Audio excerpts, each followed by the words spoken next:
Disclaimer. The information and education material contained herein is meant to promote the general understanding and dialogue of GAN's processing. Such information is not meant or intended to serve as a substitute for a healthcare professional's clinical training, experience, or judgment.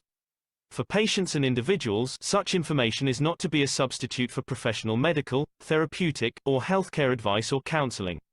For medical issues or concerns, including decisions about medications and other treatments, readers, viewers, listeners should always consult their physician or, in serious cases, seek immediate assistance from emergency personnel. Prescription information, procedures, and use of medical devices information should be undertaken only by properly trained and certified medical personnel. We specifically disclaim any warranties, express or implied, including implied warranties of merchantability or fitness for a particular purpose. Such information is provided, as is, and is believed to be accurate at the time of its publishing, but it is the viewer's job to evaluate the accuracy of any information found in this presentation. Every case presented is of their own experience, applied by themselves for themselves, and it applies to their case only.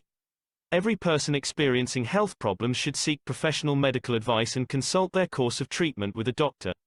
The processes of plasma balancing described herein are a natural process which supports the body but does not replace medical advice or therapies one is already subject to.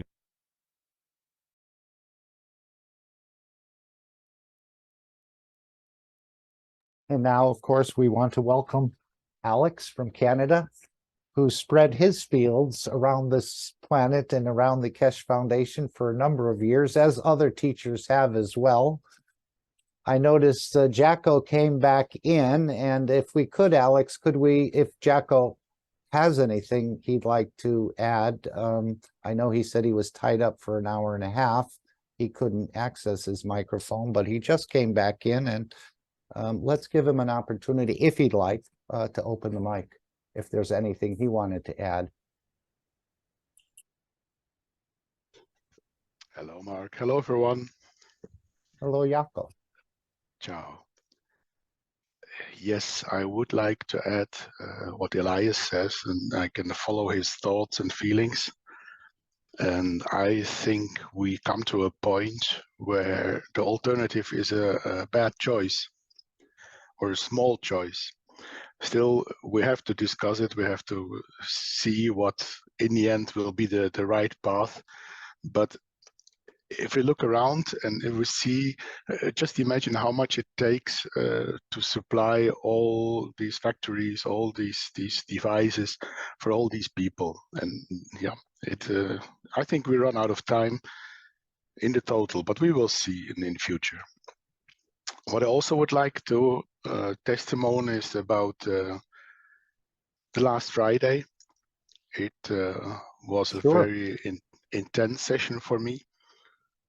The start was wonderful to connect as usual to all of you knowledge seekers and the Universal Council and the Dome of Peace. And then when Mitra came, it felt different. It felt like more connected together. And when Moses came, first of all, I want to say I had like a disc in the middle. I had my eyes closed. It was dark, not in the room, but in my eyes. And in the middle, there was a disc. And in this disc was like geometric figures. There were faces, but it was dynamic all the time. Sometimes it looked like a globus with the continents on it, but it was constantly changing. And it was in the color like how to say, when the moon is full with Sahara sand, like that color it was. So then Mr. Kesh brought in Moses, and the first thing that came to my mind was ask him how he sees the situation now and how it would be different if he would have delivered all the commandments. And the only thing I felt was love and light. And I asked him if he wants to elevate. And then he brought Jesus in. And with Jesus, it was more intense for me. There was more light sparklings than it was with Moses. They came from the right side, from the downside. And what came to my mind was the commandment, thou shalt not covet his neighbor or his neighbor's wife or his ox or whatever. And the same I offered out of love and light to elevate. Then with Mohammed, it was a little bit slightly lower energy, lower interaction. But in fact, it was the same. I thought about how many people are followers of all of them, but also Mohammed in specific. How many people follow this belief and how important it is to bring them to the right path. So then he came, left side was Moses, left hand side, right hand side was Jesus, and Mohammed came. There was no hand left, so in that moment there was a purple blanket around us and brought us to one. We were discussing in the teachings and in the meetings before with the Universal Council about this soul of physicality, and how to bring them to this point where they can serve each other. And in this moment, there were two circles coming together. In the middle was a point, and the circles disappeared. There was only the point left. After that happened, I invited all to sit on the table where we as knowledge seekers sit. In this meeting, it was wonderful to feel the oneness, all as equal, not a single one higher and not a single one lower. And it was a wonderful experience to be there, to feel all this. It was strong emotional, but you feel when you're there, this is the way we have to go. This is what we have to go through to bring this change. And as the situation asks for it, Mr. Cash knows, he knows not one step ahead, he knows 2 or 3 steps ahead. And I think everyone who is in this life with open eyes sees where we're heading to, and that it is not the right direction that we did till now. But all these steps also in the beginning, where we worked on ourselves, there's a reason why that was in the beginning. Because if we balance ourselves, we get in the position to help others. And it is also why it's so important to read the commandments and to understand on both levels. It's always said though, and that means it's not you, it's not me, it's though as one. That means it's on the physical level and on the soul level. And that is what is so important. So we will continue. We were working on a document which will be maybe a little bit compacter, because now the knowledge is spread on so many teachings and levels, and we're trying to get the important things together, so we have a possibility to offer to people to say, okay, if we follow this way, this path, we are on the way to the Creator. Thank you. Beautiful, Jacko. Thank you for sharing that. Yes, everyone seems to have slightly different experiences. And were you sleeping, Jacko? Were your eyes open? Were you fully conscious of everything that was transpiring, taking place? I was in a comfortable seat, not completely lying, but a little bit on the backside. And I was not sleeping. I was aware of every single moment. But the condition you're in is like when you're in the system. It's like you don't feel the ground under your feet, and there's no time. I absolutely had no clue what time it was when Mr. Cash says we go back. And This is something that is exactly the same like when you're in the flight room in Linz.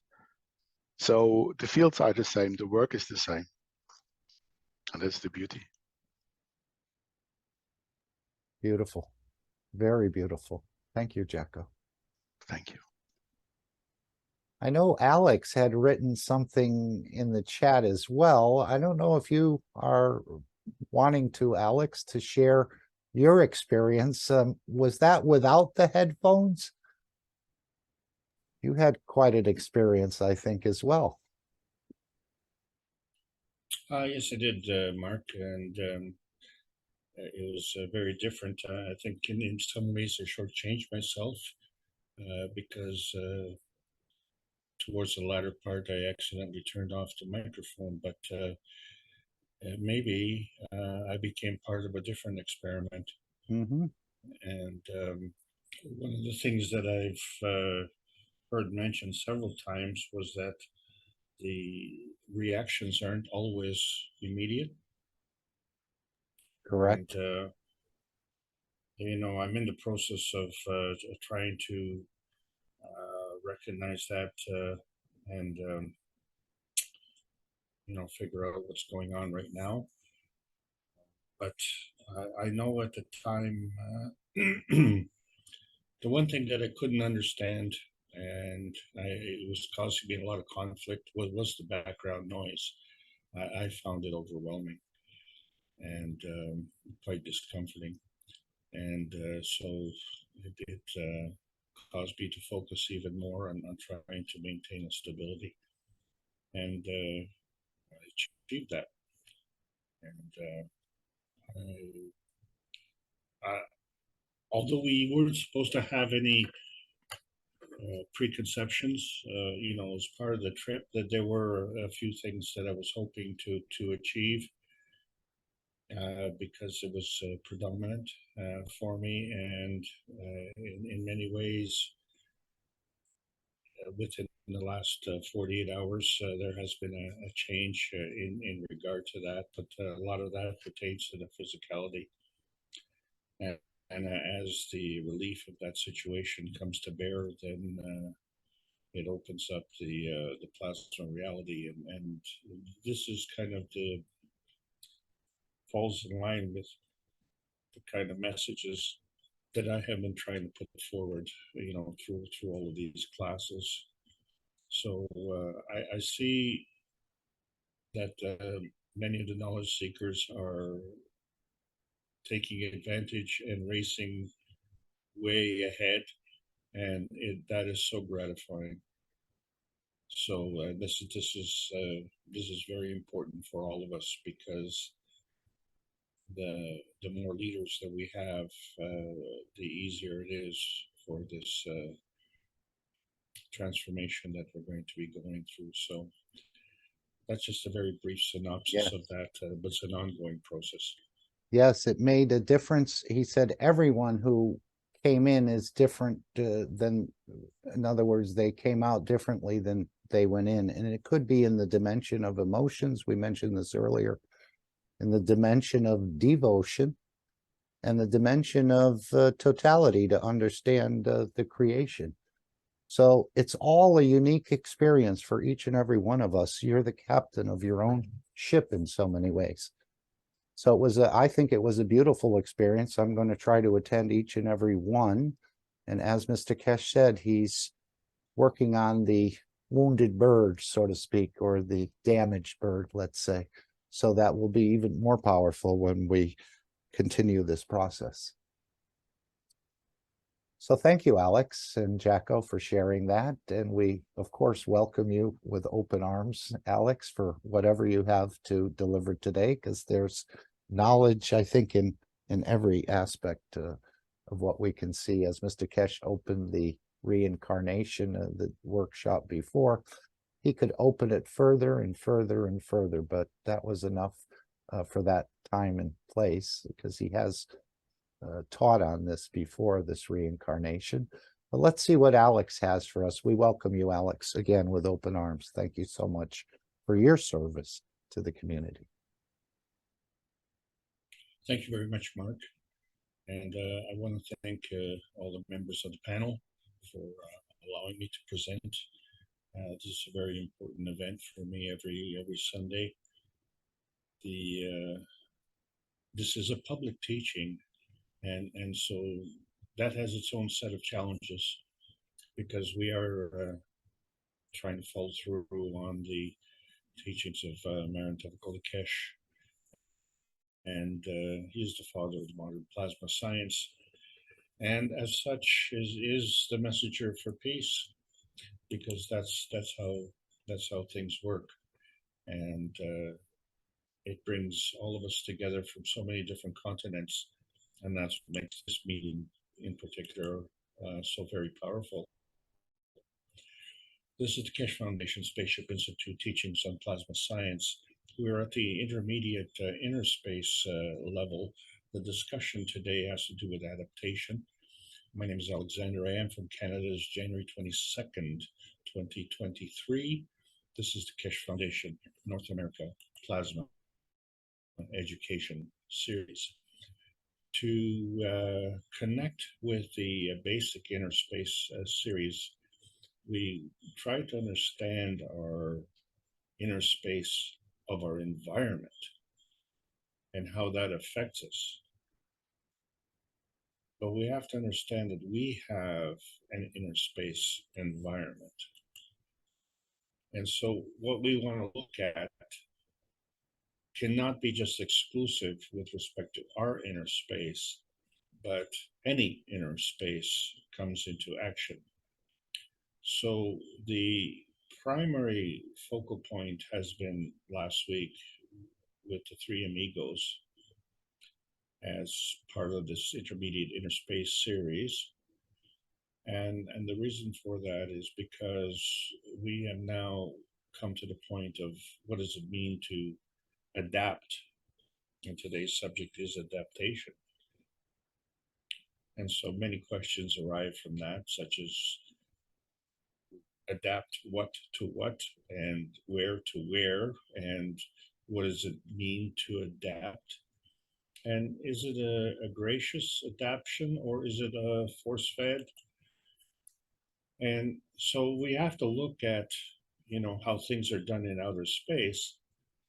And that becomes our first problem because we don't know where outer space really is. And we're still looking for outer space.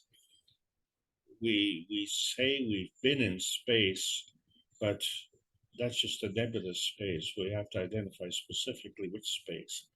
And so we find that in general context, when we look at the book number 1, The Universal Order of Creations of Matter, we're not specifying the space. But what we are specifying is that plasma reality. And then when we look at book number 3, The Origin of the Universe, we see the connection of the soul and the creation of the soul and how it interacts and how it has a sister soul. And then we see that here is a relationship. And we're still not specifying where. And then we have this book number 2, which is the structure of the light. And that is the link between the source and the soul. And we find that it is also the link between the soul and the source. And our link, the way we see that, is that sentimental pie in the sky. And so for simplicity, we say, well, that's our place on earth. But the first part of that sentence is our place. Our place is our man space.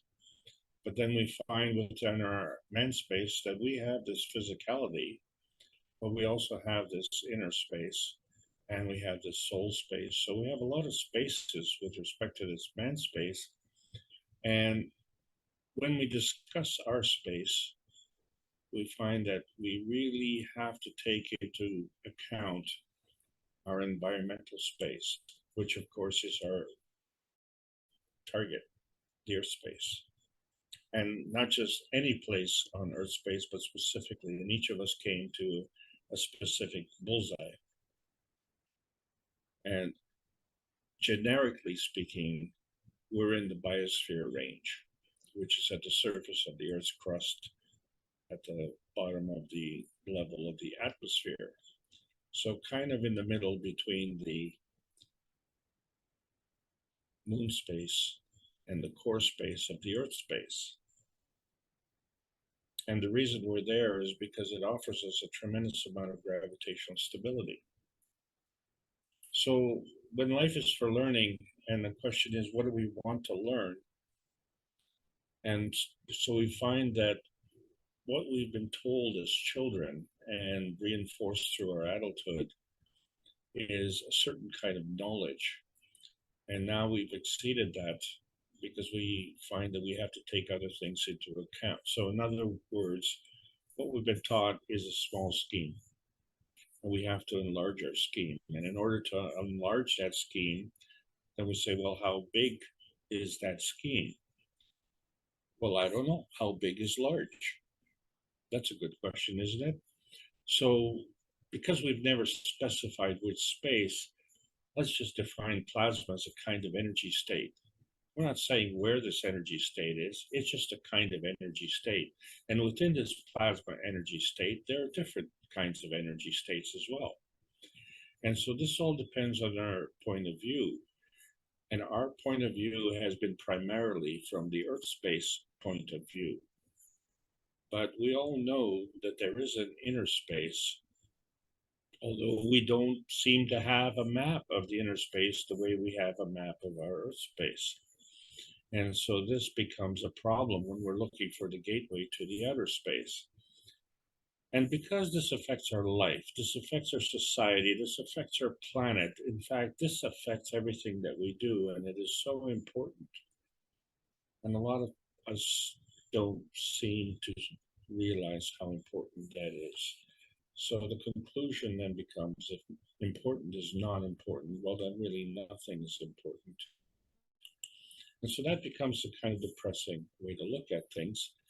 And we see that that is a malicious way to construct that point of view. So we have to look at the plasma rules, and we see that the energy states can increase or decrease by at least an order of magnitude. One moment, please.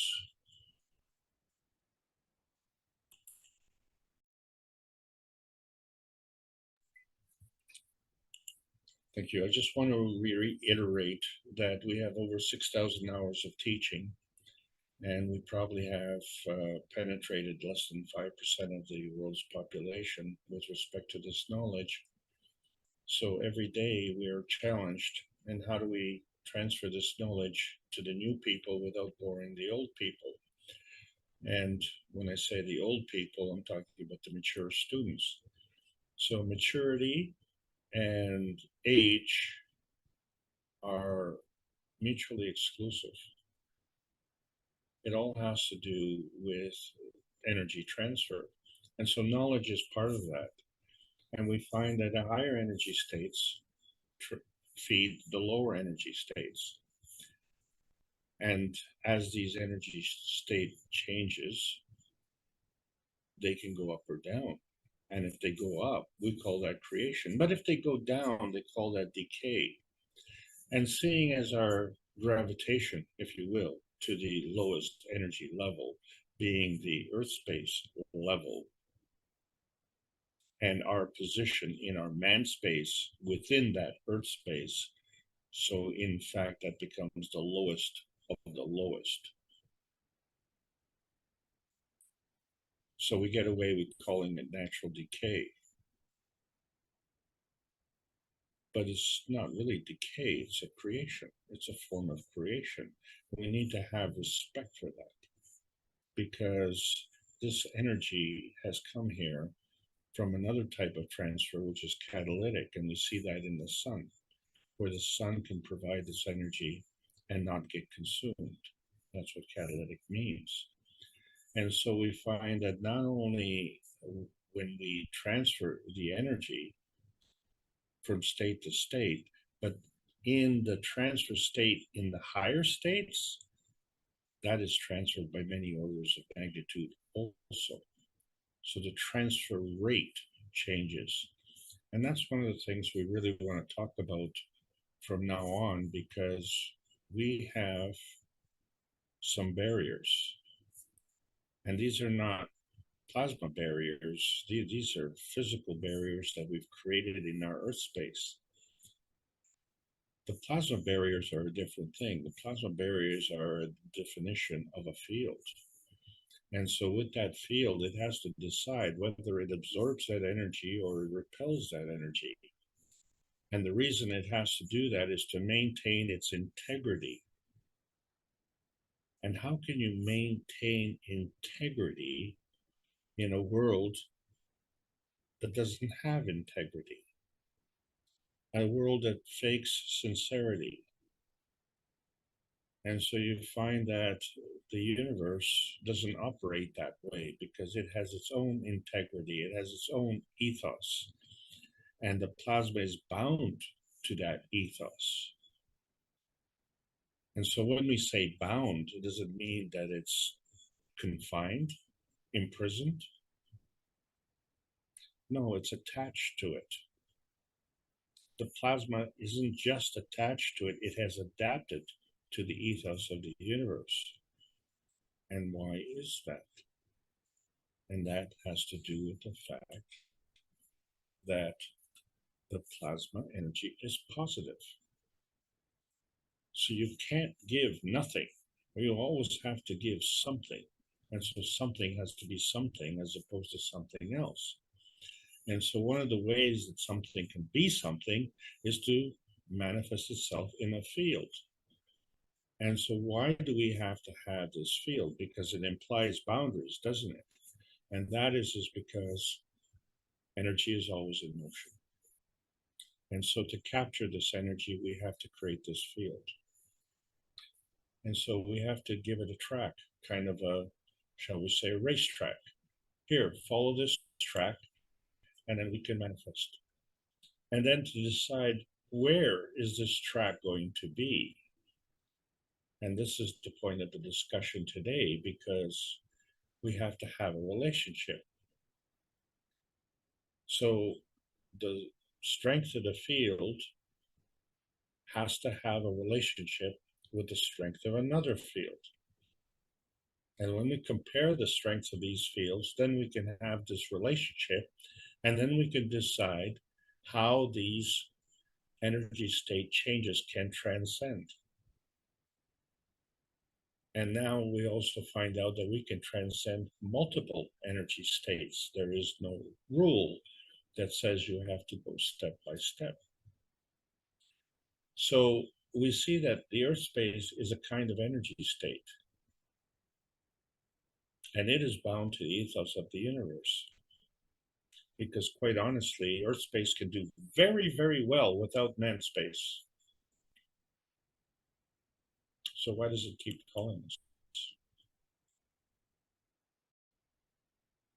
And so what are we doing?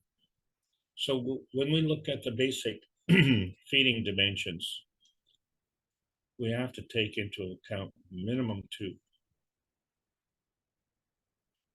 And then when we get the result, that's the feedback. But we don't lose anything in the process, because we have one field dimension, we have a second field dimension, and we have a third feedback field dimension. We have the 3 dimensions. And we're none of those dimensions. And so when we look at the man space, it has these 3 fields. When we look at the Earth space, it has these 3 fields.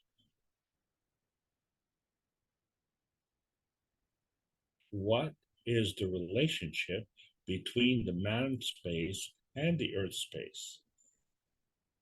And if we understand that, then we can substitute the Earth space for any space. And frankly, likewise, we can substitute the man space for any space. So then we understand the principles of any space being a feeding dimension and any space being a feedback dimension. And since we're none of those dimensions, we're of a different dimension. Now we understand how we can go from space to space. And we have many things that have proven that. But there are some things that we need to work out. So first thing is there's a reality dimension. And so when we look at outer space, that's not a place. Outer space is a method of energy transfer. And since energy is always in motion, that means it's moving from one place to another, or in other words, transferring. And so that becomes our fundamental understanding of the creation of the universe, because the universe itself exists from energy. And because it's energy, it has to be positive. So the charge has to do with the direction of the motion. And energy is always in motion.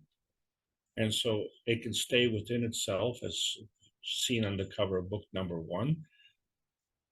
But we have of itself 3 different energy states: dark matter, antimatter, and plasma matter. And so if it's in combination, then it has to go to another field, which has to have these 3 states of dark matter, antimatter, and plasma matter. But there's a physical matter. There's no difference. It's just matter. And so what does count is how we can turn on and turn off this feeding, how we can increase or decrease the strength. And in that process, we can either enhance or diminish so as to affect the positioning.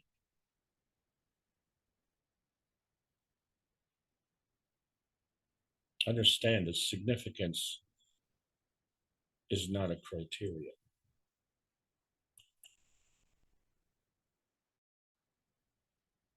So fundamentally, when these 2 forces come together, they in themselves are a field. And when they come together, they create another field. This is the universal harvesting process. And in that process, we realize self-enhancement. But there's a flaw on this planet where our self-enhancement is at the expense of others. This is what we call loose harvesting. It creates a burden on the thief, because the thief, with that which is stolen, becomes his burden. And so that burden becomes that manifestation point. The universe does not work in a burdening way. The universe works in a plasmatic symbiosis where the PM takes the X-rays, the gamma rays, these are all giving. And as such, there's a manifestation. We're just not specifying where exactly that manifestation is. And so let's try and pinpoint that. And one of the things that we can look at is the core component of the PM ticks. And we find that the PM ticks and the electron have the same magnetical characteristic, but they are convergence of 3 different energy states. And then if we take that electron, we find that it is also a part of the atom, which is an electron and a proton combination. So in terms of a relationship, we could say that the PM ticks are magnetical and the rays are gravitational, because the rays seem to have this atomic structure. But are they? Are they physical or are they plasmatic? Well, we didn't say that, did we? We didn't specify. And do we have to specify? Well, not really, because we have choices, and we can look at the only choice as the obvious choice as being that physical choice. and that physical choice being that feeding choice of energy binding. But we do that at the expense of others. And so we find that when we lie, cheat, and steal, and deceive, and double cross, we close the gateway to the outer space, because this is violating universal laws. So it prevents us from transcending the limitations of nuclear science, which has imposed a limitation with respect to the speed of light. But that is not specific enough, because it's the speed of light on Earth space, but not only. It's the speed of light on man space, but not only. It's the speed of light in solar system space.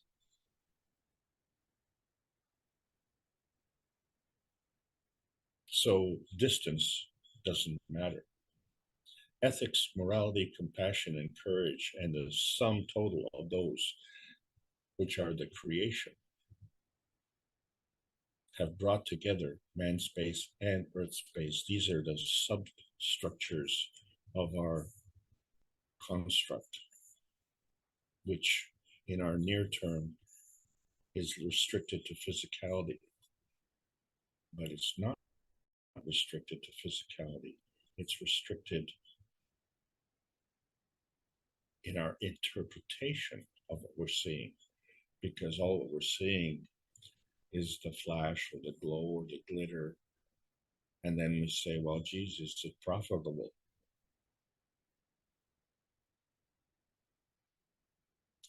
That automatically means that we're either accounting for something or discounting for something. And so in that process, we either create a blast or we create a bountifulness. We're having trouble creating this bountifulness. So maybe what we have or what we've created is a genetic defect. Well, did we create this genetic defect, or did we adapt this genetic defect? Because this is what we're talking about, is this adaptation. And in terms of an earthbound adaptation, we have been trained and educated to look at the physicality of the body. And so we know that there's a soul somewhere, and so this soul is a representation of the physicality of the body. So we can see that there's a physical soul of the man and a physical soul of the body. Well, that's if you're just looking at the physical destination state. But the physical destination state has a characteristic which is unique, and that's the delay in consequences. And so too many of us interpret this delay in consequences as saying, well, there's no consequences.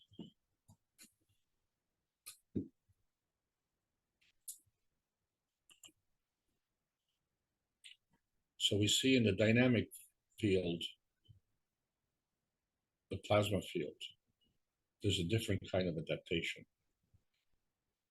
And so we see the universal soul of the man and the universal soul of the body and how it operates. And there's this dynamic transfer state. And it's instantaneous. Where is this transfer state? So we see that, well, we have a supragranular layer around our head, but we have another part of our body, in fact, multiple parts of the body, in fact, multiple organs within the body, and these are all adaptations. And so we are capable of doing multi-level adaptations.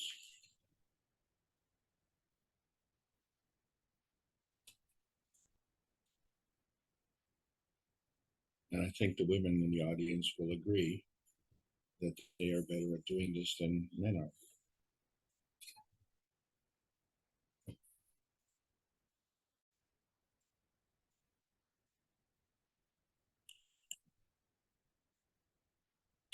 because the women are more receptive to the emotional construct. And they don't treat it as a weakness. So a woman who's crying, that would be a normal emotional reaction. And if a man is crying, well, that's a sign of weakness.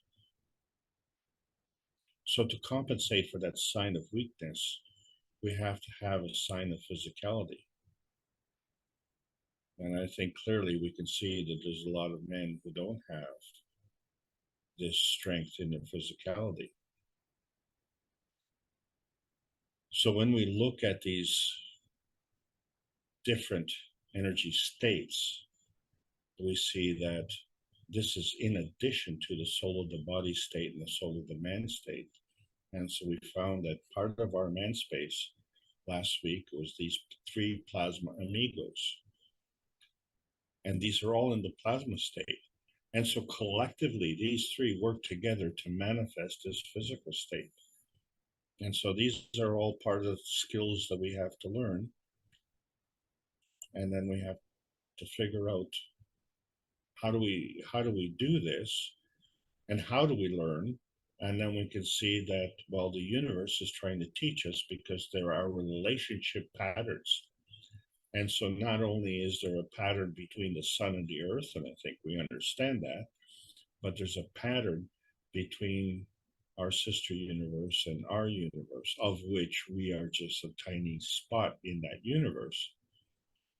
But when we see those relationships and understand that the soul of man feeds the soul of the body, then we understand that this pattern of relationships transcends different levels. The pattern repeats itself at different levels. So these are just some of the levels. Which level are we talking about? Well, if we're looking at the 3 amigos, we say, okay, well, there's a soul of the man, the soul of the body, and the physical body. And we can say, okay, well, there's the brain, there's the heart, and there's the reproductive system. Okay, well, that's pretty basic. And so then we find, well, the home of the soul of the man is at the brain level. That's one level. That's one energy state. And then we find that the home of the soul of the body, well, that's at the heart level. That's a different energy state. And then we have the home of our generation and our regeneration. That's the reproduction level, and it is a different energy state. And it is the lowest energy state. Then we found that we have the cellular level. The cellular level has the home of the souls of the cells.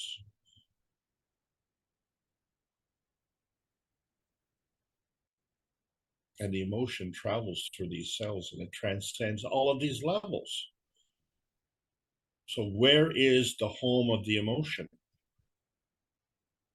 Where exactly is that? Can you pinpoint that? So because that affects the rate of change, you see. So we all know the story of the camel, you know, how it brought its head in the tent, then brought its front legs, and then eventually it took over the tent. Or we know the story of the boiling water and the frog. That's where the frog's in the water, and then we raise the temperature of the water slowly to the boiling point. And the frog doesn't realize that the water temperature is changing, because he's adapting in the process until he gets to the point where he can no longer adapt.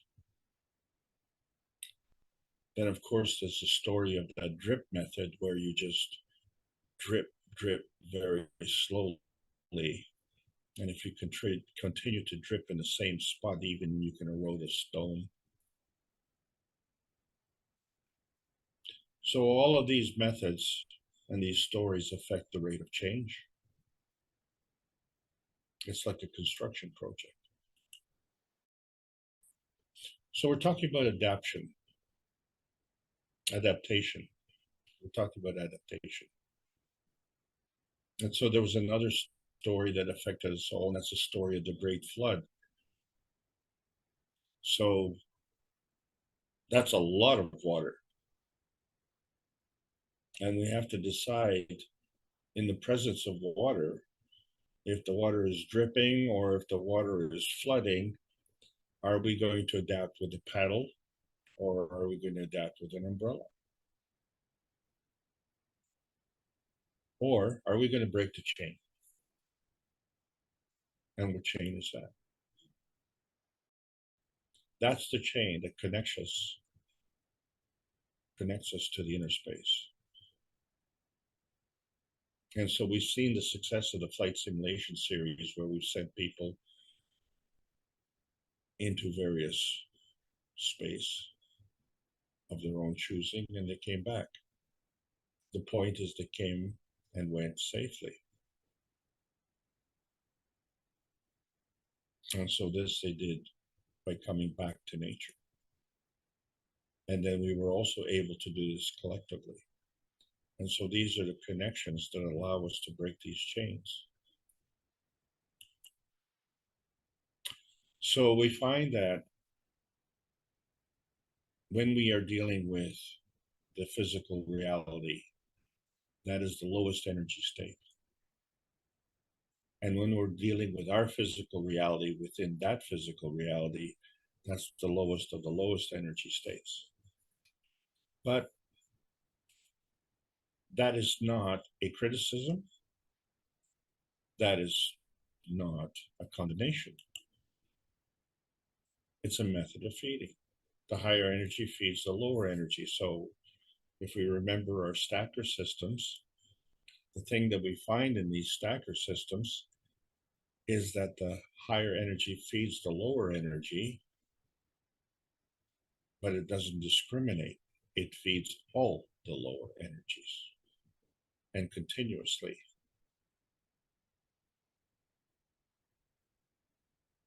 So there's always a relationship, higher to lower. And then how much is the feeding done? Well, we have to determine that. And so we have to look at the stability.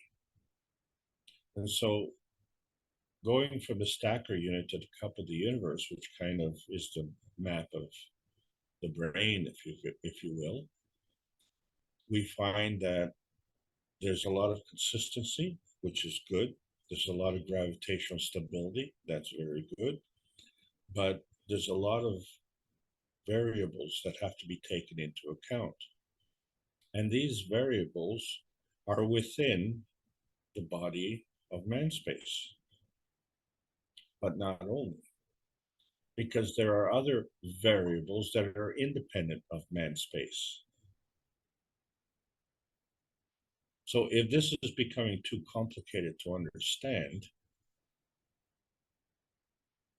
then you have to really stand up and give a standing ovation to the soul of the body that is orchestrating 73 trillion cells, going through each and every one of them some kind of variability independently and in a well-organized manner.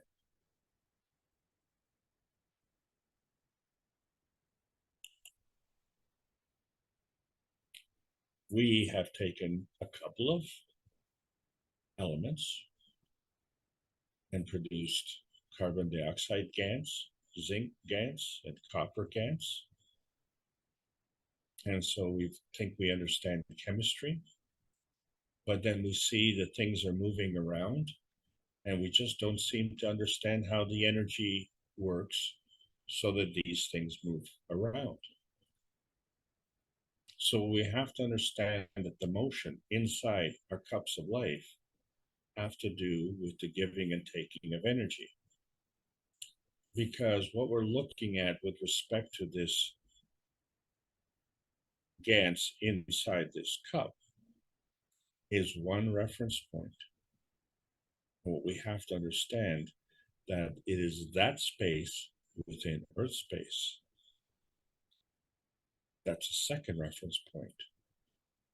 But there's another reference point because there's a man space who made this GANs space on Earth space. Each of those is an independent variable. And so we can take our physical inventory and say, okay, well, we have copper, zinc, carbon,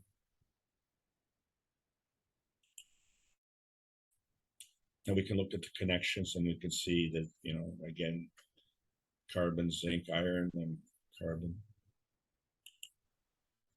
Or we can look at the chemical inventory and we say, okay, well, there's salt water, which is composed of sodium and chlorine and water. And so something is happening inside there. So we can look at it as a chemistry and just do the inventory of that. But that doesn't answer the questions. When you put all this together, you find that all of these elements are also part of the chemistry.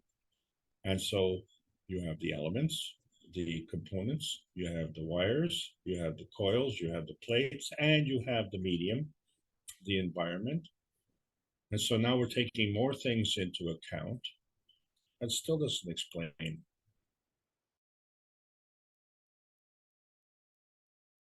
All what we've done is we've just identified Earth space details, the elementary elements. And that's the problem with these elementary elements. They're elementary. They're very basic.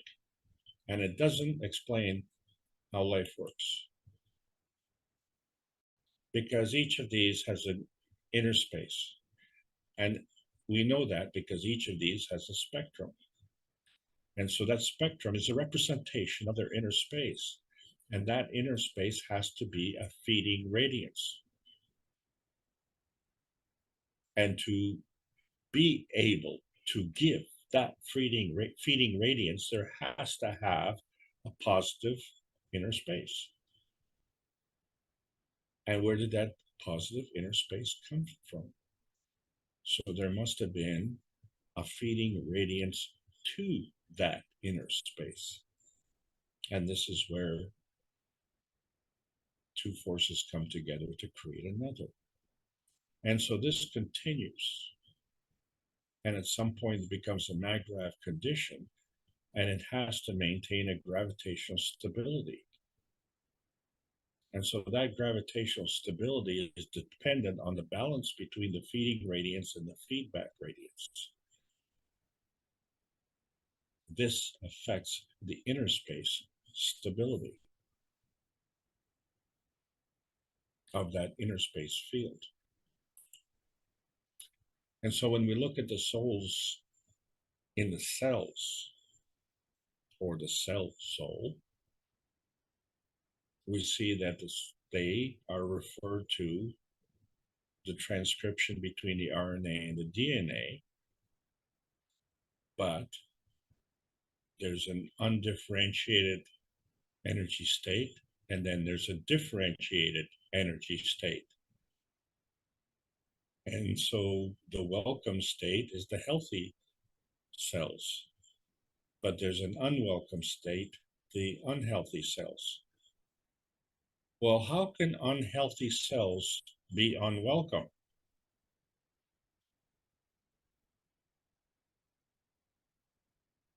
Unhealthy cells within you had to be welcomed by you.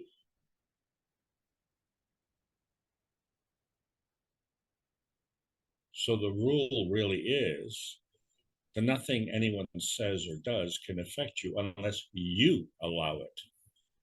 Ooh. This is the communication. And so we find that there's an intracellular communication. That means there's an outside field, there's an inside field, and there's an intermediary field.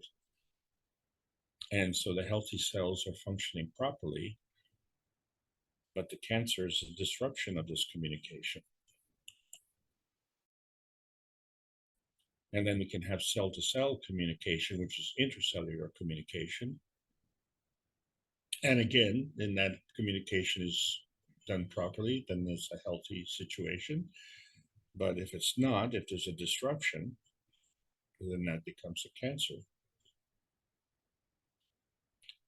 So is this disruption an adaptation?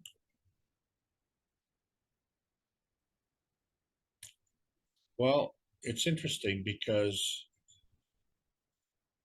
in the realm of the cancer, it doesn't necessarily mean that all the cells around it are cancerous. In a group of cells, it could be that one of these cells is cancerous.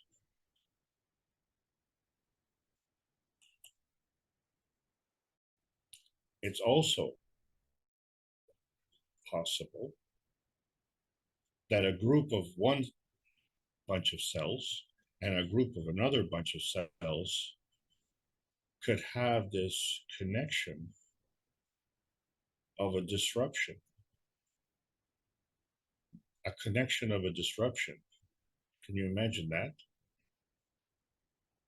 Well, how can you have a connection of a disruption if a disruption is a disruption of connections?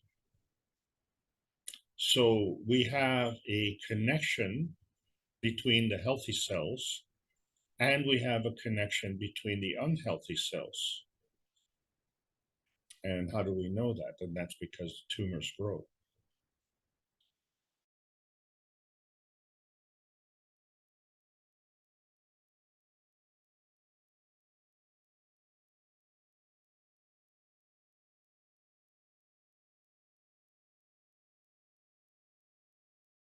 Is it, or is the feedback function overwhelmed by the feeding function?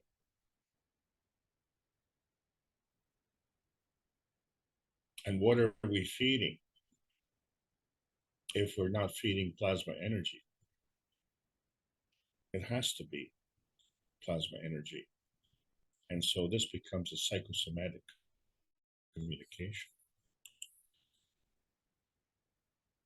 And we know that because we have an inner space spectrum that's come from this feeding radiance, the RNA. And we're all different. There's 8 billion of us on this planet. We all have our own flavor. And that flavor was derived from the sharing of the adaptation that is derived from the sharing of the adaptation of the universal energies. In other words, each ray comes through a different path, and as such, learns from that experience. The learning is the adaptation.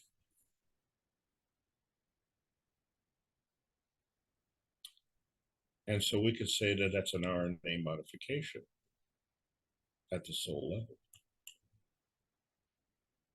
So at the physical level, we have this DNA modification because that's a sharing adaptation of the earth space energies. And it's through the DNA that we feed back.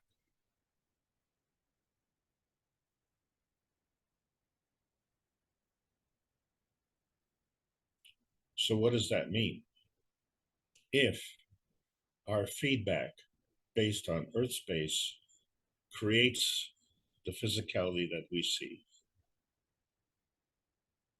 by changing the space, would we not change the feedback? So there's a possibility that if we change from Earth space, say, to another space, you know,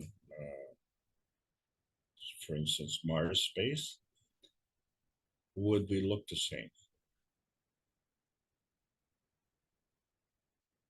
Could we look the same?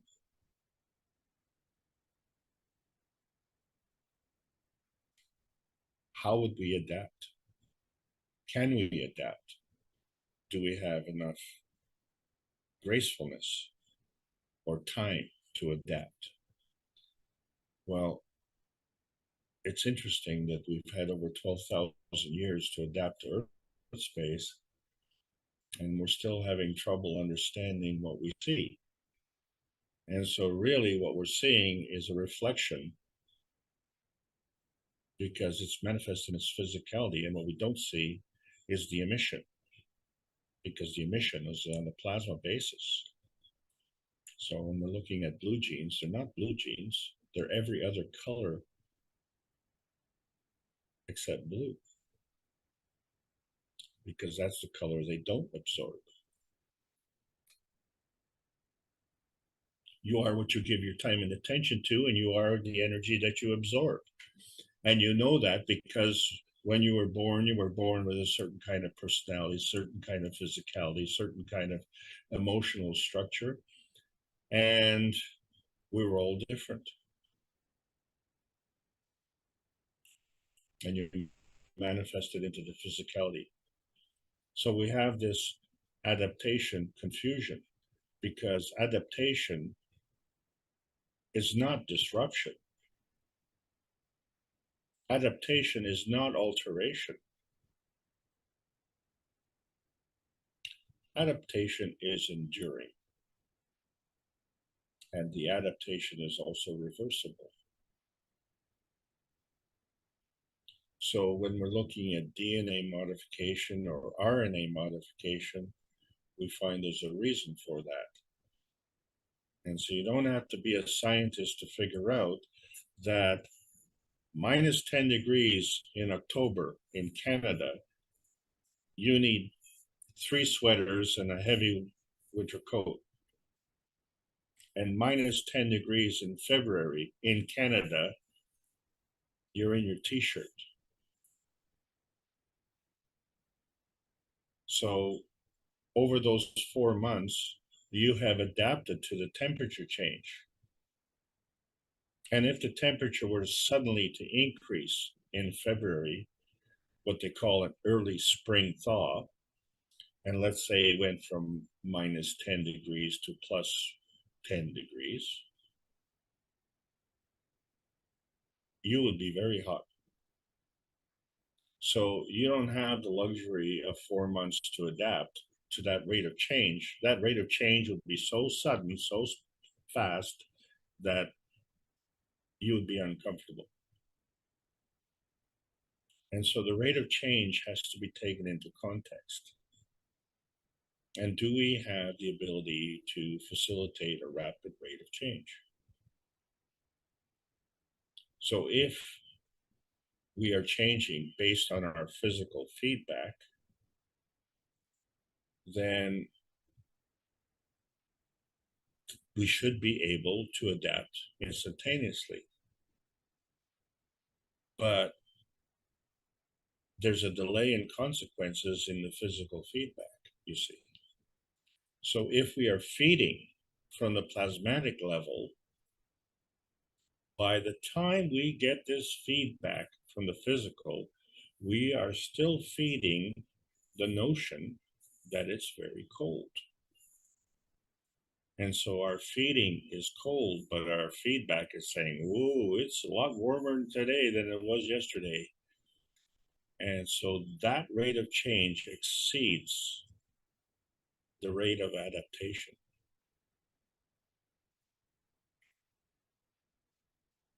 And then furthermore, is it reversible? Well, yeah, as the seasons change, where we thought, well, minus 10 degrees in February is very warm, or plus 10 degrees is very warm, we find that in the summer, plus 10 degrees would be very cold. It could be July, plus 10 degrees, you'd be putting on a sweater and maybe a coat as well. So the thing is, we are able to adapt to the changing of the seasons. So whatever we adapted to is reversible.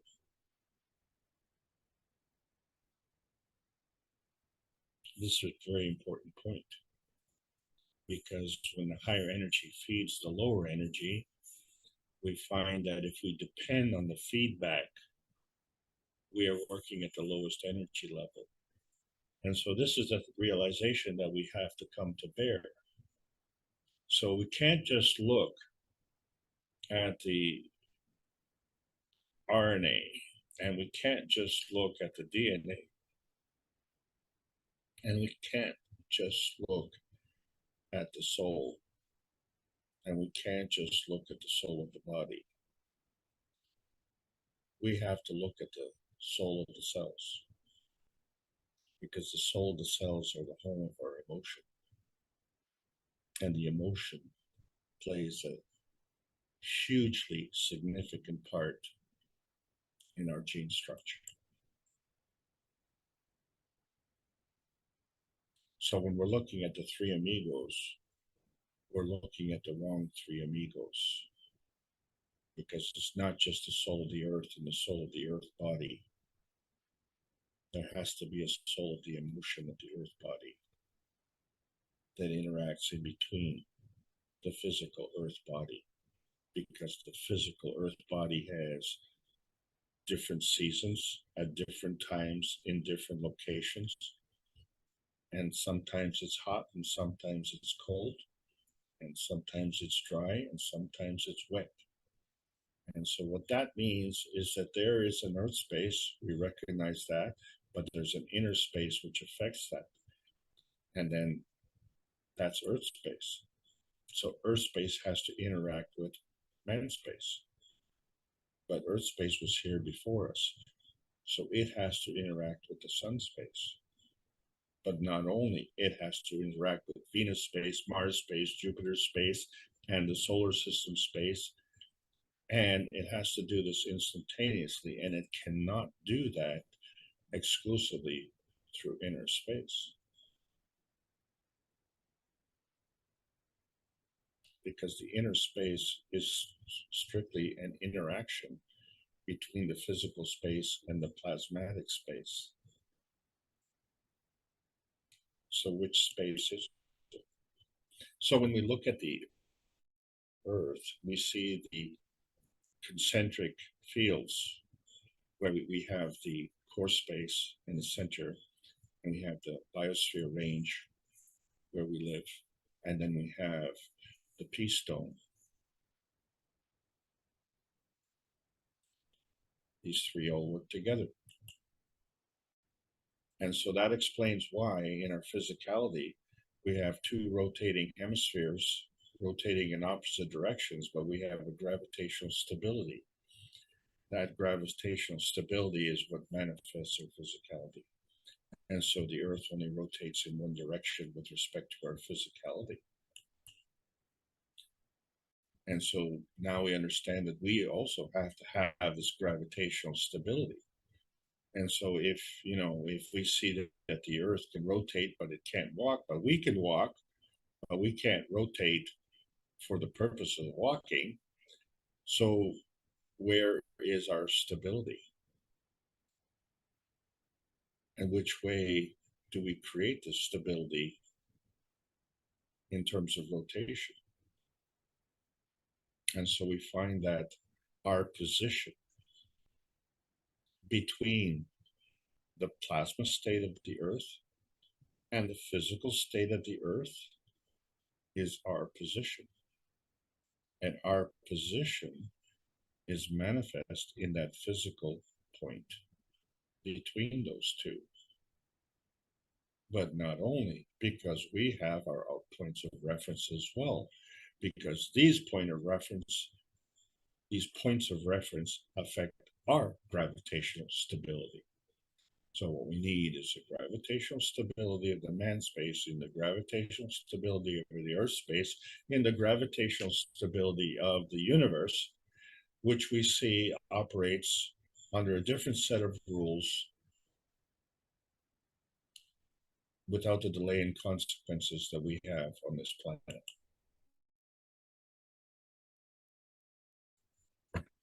And so when we look at all of the spaces within our fields of reference, we find that none of these are outer space.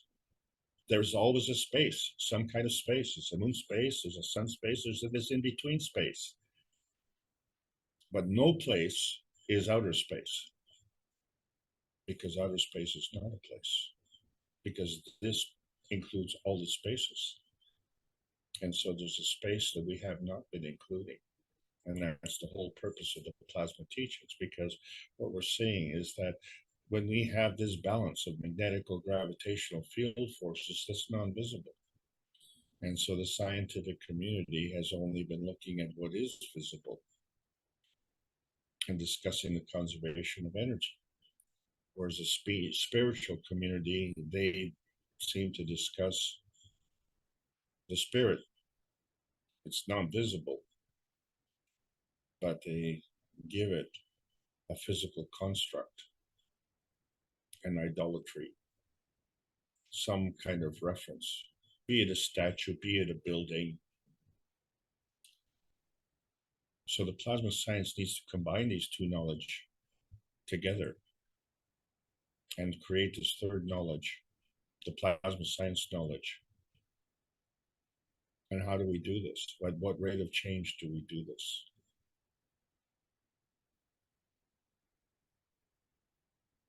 It's taken us over 12,000 years to get here.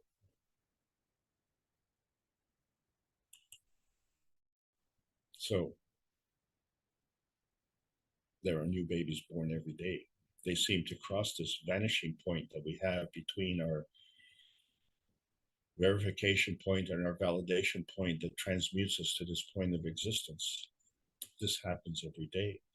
So there is a connection between the plasmatic reality and the physical reality that is instantaneous.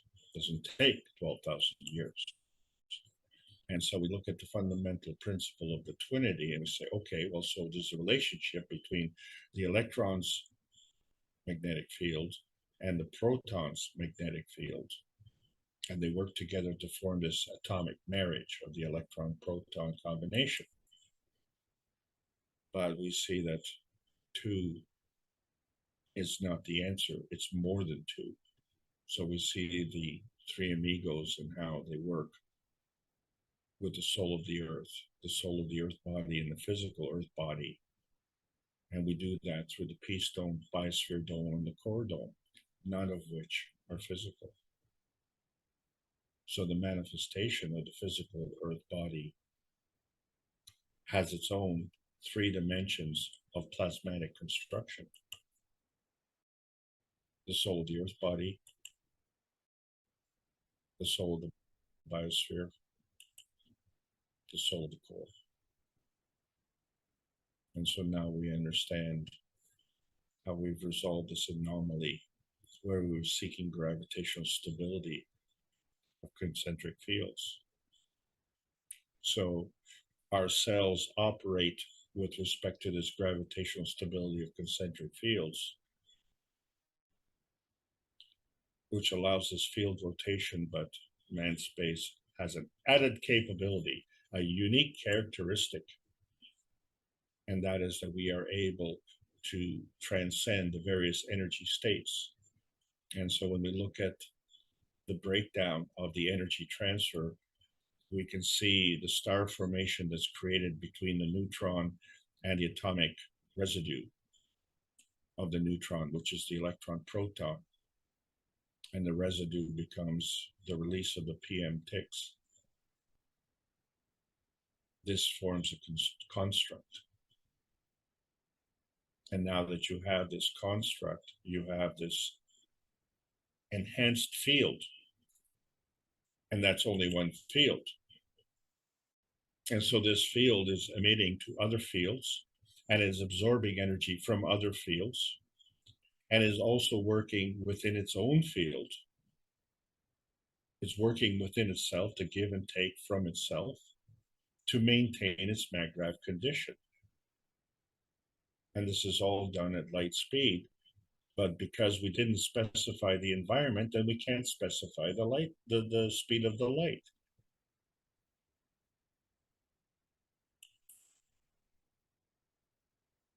But what we do know is that we can transcend from a plasmatic spectrum to a physicality spectrum, which is what we call the covalent bond. But that is just a transcendence through the reality dimension. So somehow, not only can we go from the physical spectrum to the plasmatic spectrum, and not only can we go from the plasmatic spectrum to the physical spectrum, but we can also change the environment. That's another dimension. And so this all follows the basic plasma feeding rules of the higher strength feeds the weaker strength. And it's all based on the magnetical field forces of attraction and repulsion, which we call magnetical or gravitational, or in simple terms, a feeding and a feedback relationship. So it's always energy in motion, and energy is always positive. So that gives it the gravitational stability, and then the decision making, which way are we going to transcend these reality dimensions? Which direction are we going to go? But there's always a preference. And so that preference has to interact with other preferences. So we find that in order for us to maintain our gravitational stability, the inner space feeding is magnetical, and the inner space feedback is gravitational. And so these relationships have to align themselves to facilitate this. And so they can go in, around, and through. And so this is all the basics. We started with book number 1. The principal matter comes as feeding and convergence into this plasmagen matter. And that's the gravitational stability of the maggrav. And it interacts with another field, which also has a gravitational stability. And so when those two fields interact, we call that inertia. And that has a gravitational stability. And we know that because we've been able to transcend these various dimensions here on Earth by creating transparent glass and physical GANs and transparent fields within the GANs, within the transparent water, within the transparent air. And we've seen all these things work together, and each one is feeding and each one is feeding back. So we see how important the cups of life are because there's a reference. There's a reference to our emotional construct, and there's a connection. So we have the CO2 connection, and then there's our physicality, which is the calcium and the copper. And we have this emotional construct, which is the zinc. And then we have these interactions with our feeding from the RNA and DNA, and our feedback from the adaptation to the environment.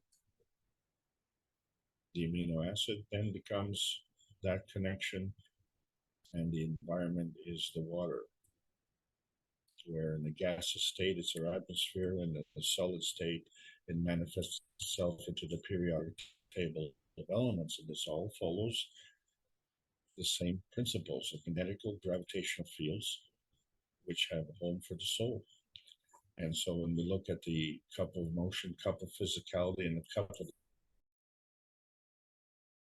the soul and how that interacts, which is the cup of inertia, that's the field of adaptation. And then with what?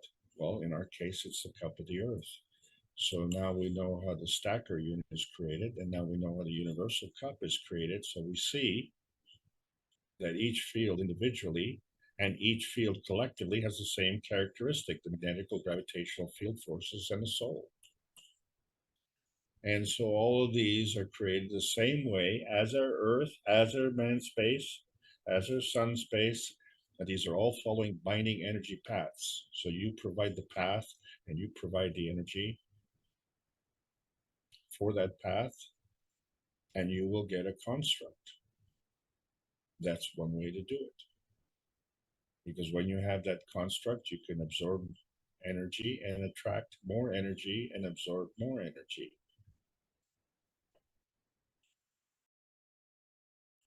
And then in order to absorb more energy, you have to give the energy. So there's an emission, there's a repulsion, and this is all done magnetically.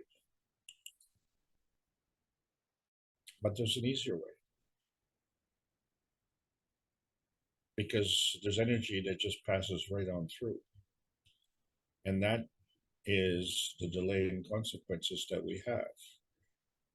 So we find that our Maglev feeding dimension is incomplete. Because that's the pattern that we've created. Or that's the pattern that we've adapted to. If you create the pattern, you will get the energy. Can we modify the pattern?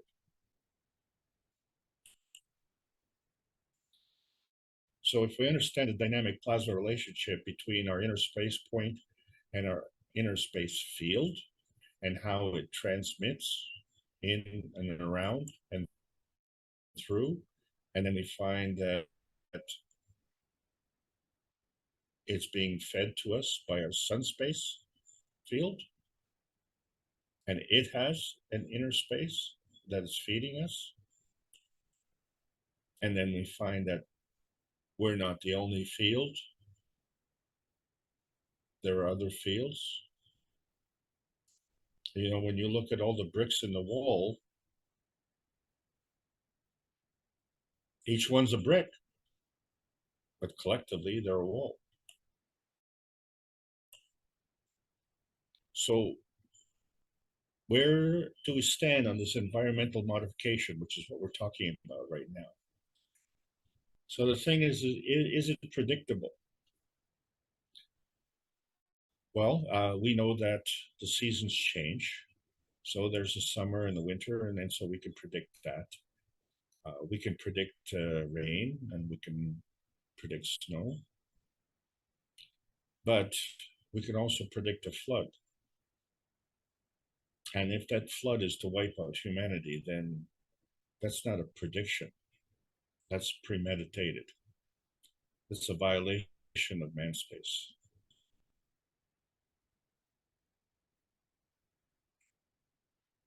There are various ways to violate man's space.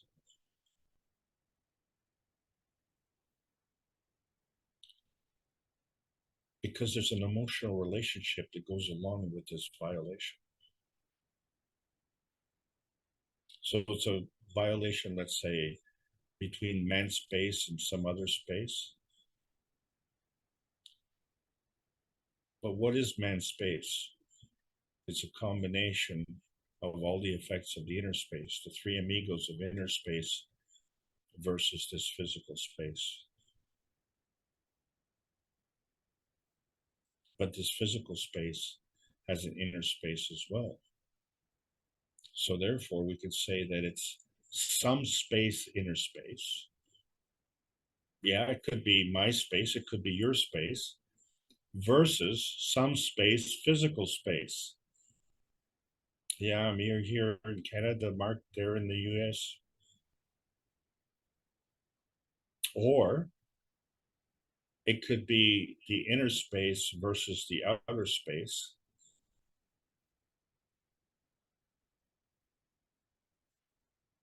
Or is it our space transmuting to some other space?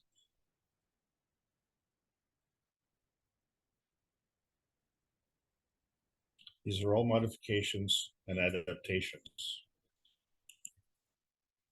And it's all a two-way street, because energy is always in motion, and the path on the street is a path of equality.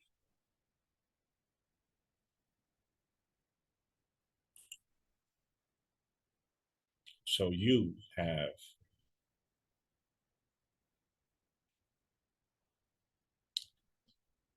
are the governor of the path of your space through this reality dimension. And you become part of the feeding radiance and contribute to the feedback radiance. This is the dynamic plasma reaction. And so we have this uniqueness where we can have an extra type of manifestation, what we call this physicality. The difference between tangibility and non-tangibility, the difference between visibility and non-visibility, the difference between a plasmatic reality and a physical reality, and the connection thereof is the emotion of presence. And we know that it's there because we always have a form artifact of that. And so it's an artifact of energy and motion at that particular manifestation point. And so whatever that point is a point between the launch field and including the launch field, and between the target field and including the target field.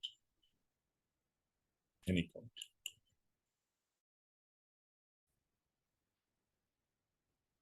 And so our point of view with respect to this plasma dimension is to understand that there's a physical and a plasmatic feeding and a feedback. And if the higher strength feeds the lower strength, then you have to ask yourself, which dominant matter state are you? And are we feeding the gene modifications, or are we feeding the genetic feeding of the universe? Are we, in fact, becoming a common defect denominator?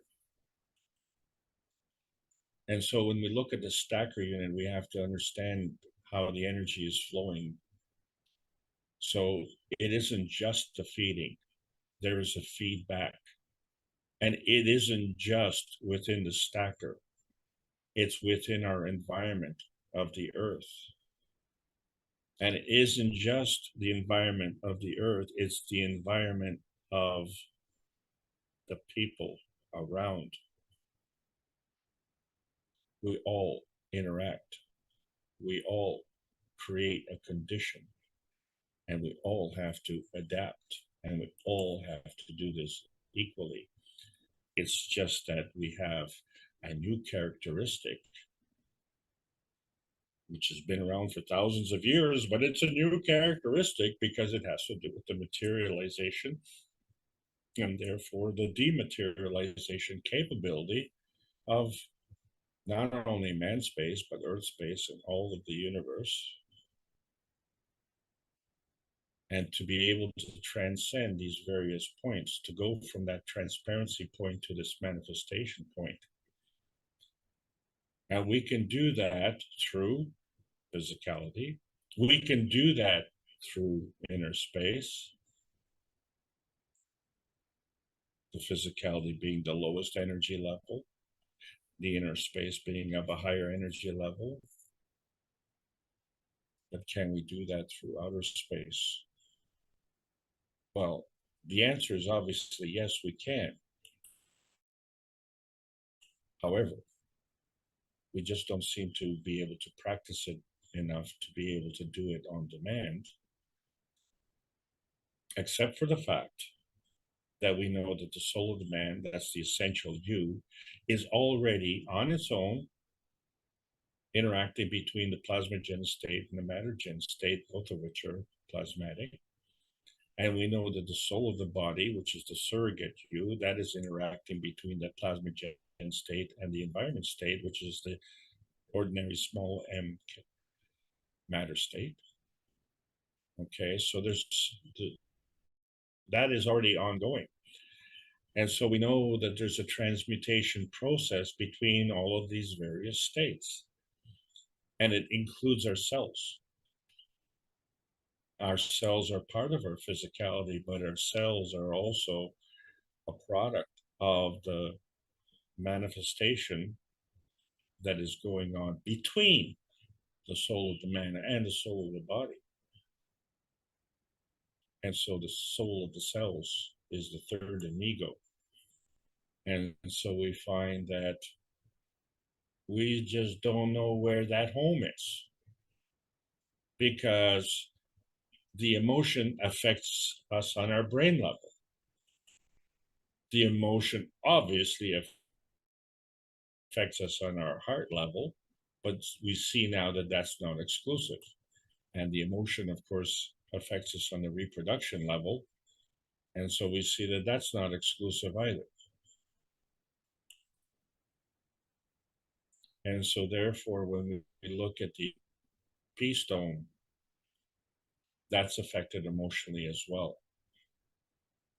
And not exclusively by us, but by the earth as well. And not exclusively there either, because we have to take more into account. We have to take into account the laws of the universe. So this is the universe made as opposed to the man-made. And there's a gravitational stability in that regard. And so when you look at the amount of instability versus the amount of stability in the universe, we find that this instability kind of gravitates to this little tiny red dot in the universe that we call Earth. And yet, here we are in this biosphere.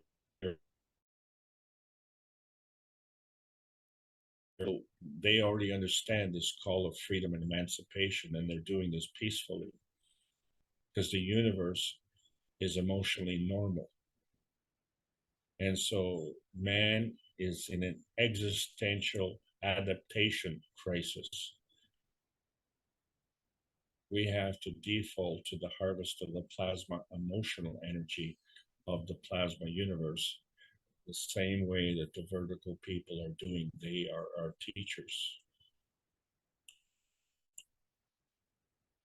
And so we find that all of this is interacting with the rest of the universe. So if we are having transmission defects, then we are transmitting these emotional defects into other places. How long do we continue doing this? We are already the INNERSPACE radio station. How long do we continue broadcasting these emotional defects? Because in our pursuit of happiness, we can only conclude that we're a launch field failure because we have never launched a rocket into outer space. And wherever space that we came from, via outer space, we preferred the bountifulness of Earth space as opposed to Mars space. Okay, because that we did on a dynamic plasma level. And that dimension is of a higher energy state than the physical state. And as such, we gave it a feedback. And through that, a decision was made.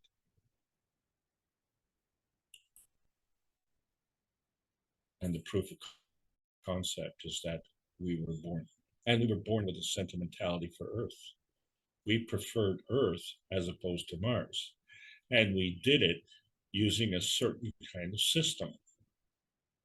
And because we can't explain it or don't want to explain it, we have to understand that that is an outer space system. Because we don't know how we got here, but we sure did get here. And so now that we're here, we understand that, our soul is here as part of our inner space, and our physicality is sharing the Earth space. But are we only halfway there, or is it not the halfway point? It's just another point on the destination points. And so why is this different? Why can they come here and we come here as babies and then we grow into adults? What is the purpose of this growth? What is the purpose of this delay in consequences?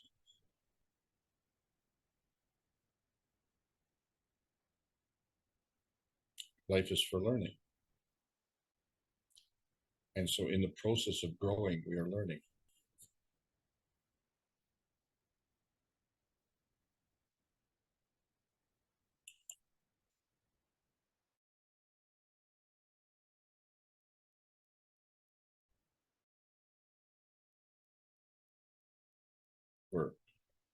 this bridge of physicality to this plasma reality and back again, we have to understand that we have to cross over this inner space peace bridge. That's the only way we can get from here to there. So in other words, our adaptation on this planet is dependent on our adaptation to the adaptation of our existence on this planet. And we've been doing it a certain way for 12,000 years. And would you say that if we've been doing it wrong for that long, that we are comfortable?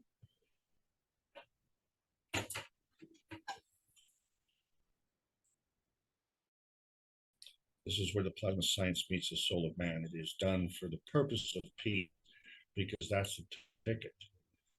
That's the feeding that gives us all food security. It's that food security that comes from the plasma feeding of equality. We are all equal.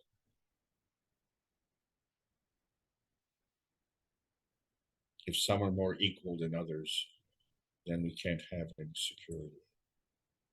It's the security that gives us that gravitational stability. What rate of change are we going to adopt? Because now we're in the post-December 16th, 2022 era, where we understand that there's a transmutation space that has brought us to this bountiful space and has done it very gracefully. Can we continue to do this gracefully, or do we have to do this with the other problems that we have on this earth?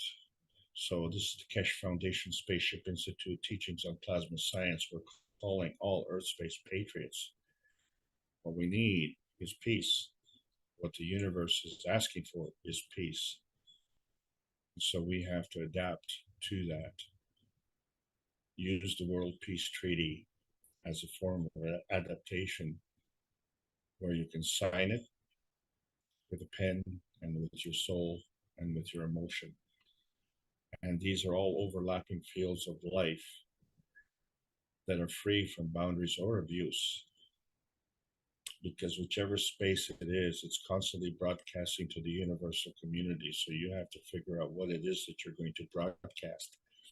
So in our earthbound reality, we have a physical and emotional gravitational transformation that we have to go through to not only maintain this stability, but to elevate our energy states so that we can make this connection, which we call transmutation, between that transparency point and that manifestation point. And how quickly do we adapt? And how quickly do we gain this awareness? So this awareness and adaptation is an inner space emotional construct. And this connects us all equally to the universal broadcast of the inner space of freedom. This natural adaptation today conflicts with man's morality. So plasma science needs to continue to be delivered in exchange for peace on Earth. Welcome to the other space age. And this is the end of the lesson. Thank you all for joining me on this trip. I hope you had a good time. Thank you. Well, thank you, Alex, for sharing all your spaces or your understanding about these spaces: outer space, inner space, man space, earth space. But when you got to my space, for some reason, I thought of Facebook. But I think that was what it originally started as, MySpace, didn't it? I guess. But thank you. Thank you so much for sharing all these understandings. And we have a ways to go, but we're growing into the knowledge, each one at different rates and speeds. And someday we'll be catching up with you, Alex. Hopefully we'll be sharing more and teaching you. As Mr. Kesh said, there's no leaders, we lead each other. No. Don't worry about catching up to me. What you have to worry about is how the others can catch up to us. I think it's all in the plan. It's all in the plan. If you'd like to take a break for a moment, hopefully people have written down a question or two, which has been our normal practice here.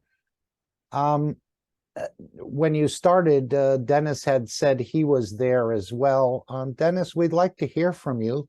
If you'd like to share your experience in the system or in the conference that we had on Friday. I know you sent me something, but I'm not sure what you sent me. Would you be willing to share your experience with us, all of us? I know you wrote it in the chat. I was there too, like the last time. I can feel fields around my physical body, but no more than that in the matter state. No lights, visions, or alike. I hope I'm contributing in some way to the better of the creation on this planet anyway. I wished I would have some contact with Jesus, but nothing I can remember. Well, everyone has changed by being in that conference, as Mr. Kesh said, perhaps on the emotional level, perhaps on other levels. The devotion level, maybe you've become more devoted to the foundation, to your existence. I'm not sure what he meant by devotion to sharing perhaps, or you may see a difference in the dimension of totality to understand the creation. Every one of us had a different experience, and of course, Mr. Kesh was sort of operating in the background in a way, and he doesn't always tell us what he's doing or what he's testing for. But he is perfecting the system, and we'll all be able to benefit from that. So Dennis, again, would you like to add something to that? You definitely added to the profits if you were giving. As Mr. Kesh said, when we first started to do this with Lintz, he said, no one fails this test. I'll handle the physicality and you practice on the soul level or the energy level. So we thank you for what you did add.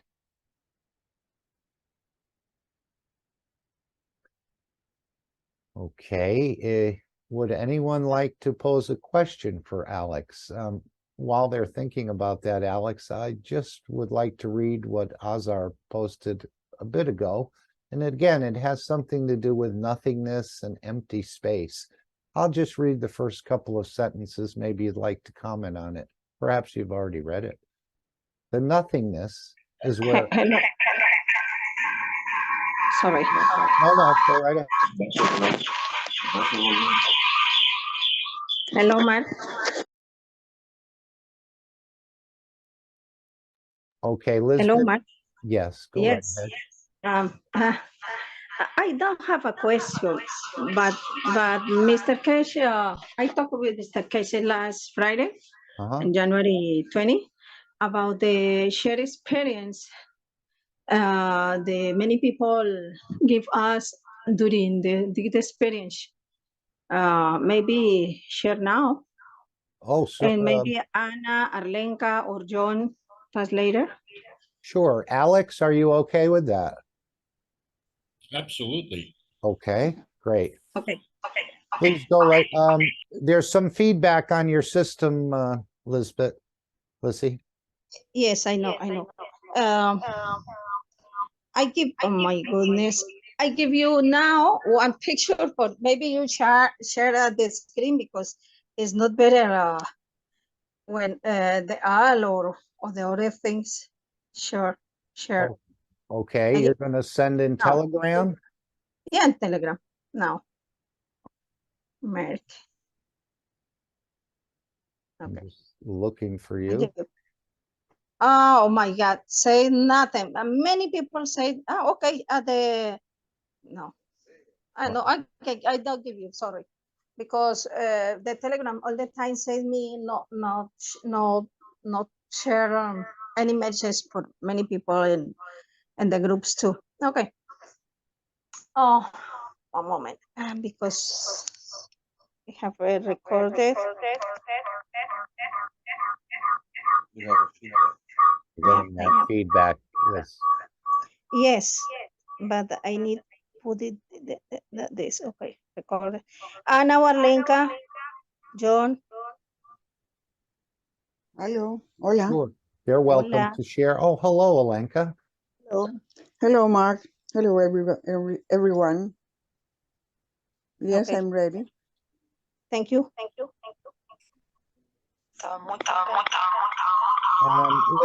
Lizzie, I think you have an open mic. There's an open No. mic. There's two mics open or something. We're getting a feedback. We want to clearly hear what Alenka or anyone else who's speaking. Maybe. Okay, one moment. That's maybe. better. That's okay. better already. Something happened. Okay. Maybe. Now.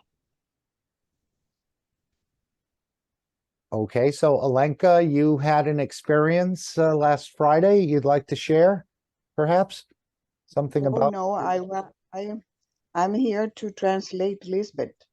Okay. No, Mark, because I recorded, but very slowly, maybe. Maybe it's John? very slowly. Yeah, No, my recorded is very tenés slowly. un problema en tu sistema ahí que nos volvés locos. John will No, translate lo tengo for us. grabado, es John. She's Pero driving quería us poner de nuts un with lado that, al otro. that noise. Okay, let's close our eyes to that noise. Yeah, but it'll blow up some system or other if you don't watch out. Okay, can we try, John? Or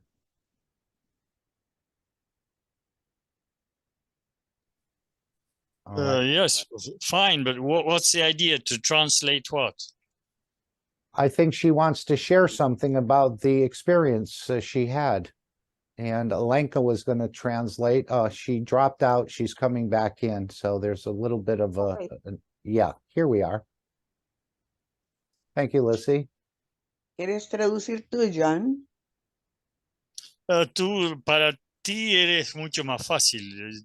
A mí me complica porque yo normalmente no traduzco. Es un idioma o el otro. Okay. Creo que a vos te cuesta mucho menos. Gracias. Okay, Alenka, está grabado. Vamos a ver si se logra. A ver si se escucha. Sí. Vuelvo a empezar. Muy fuerte con los profetas, con Moisés, con Mahoma, con Jesús, pero principalmente sintió que estábamos muy unidos como una sola alma también. ¿Escuchaste? ¿Puedes traducir? Se escucha muy bien. Sí, por momentos sí se escucha y por otro momento como que se baja el volumen. Entonces, mira, voy a ponerlo y no lo voy a detener, ¿ok? Dijo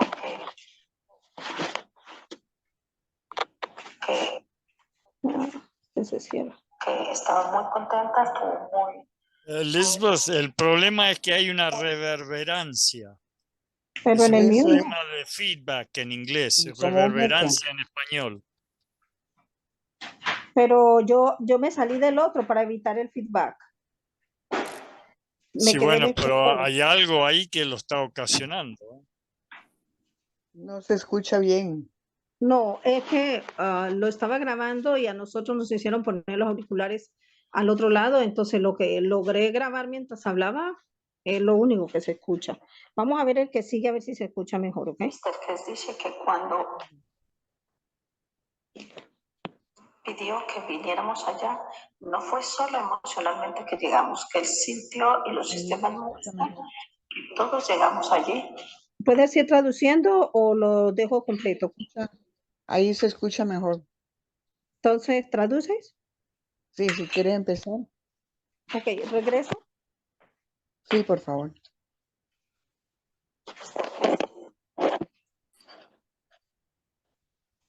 Pues dice que cuando él nos pidió que viniéramos, que se cierra. Solo emocionalmente que digamos que él sintió y los sistemas muestran que todos llegamos allí. que nos direccionaron sobre todo a la unidad de la izquierda. That we should go in direction of the left. Y no solo emocional, ¿no? Ah, esa parte no la entendí. Mostrar posiblemente Elizabeth, tú lo puedes a traducir. la unidad de la izquierda y que puede demostrar y lo va a mostrar posiblemente próximamente. Quizá en la sesión de buscadores de conocimiento va a mostrarnos lo que sucedió porque no fue solo and he will show us what happened in the knowledge seekers meeting. Se sintió la energía que fue medida, ustedes ya saben, a 20 kilómetros de allí. Y eso because the energy could be felt at 20 kilometers away. Muy pronto vamos a poder transmutar físicamente, porque ha sido un gran salto en este momento. And very soon we will be able to do it participating in it because it has been a great jump. La tecnología, y agradecemos todos por eso. Estuvimos allí, todos estuvimos allí. Gracias. In the technology, we were all there.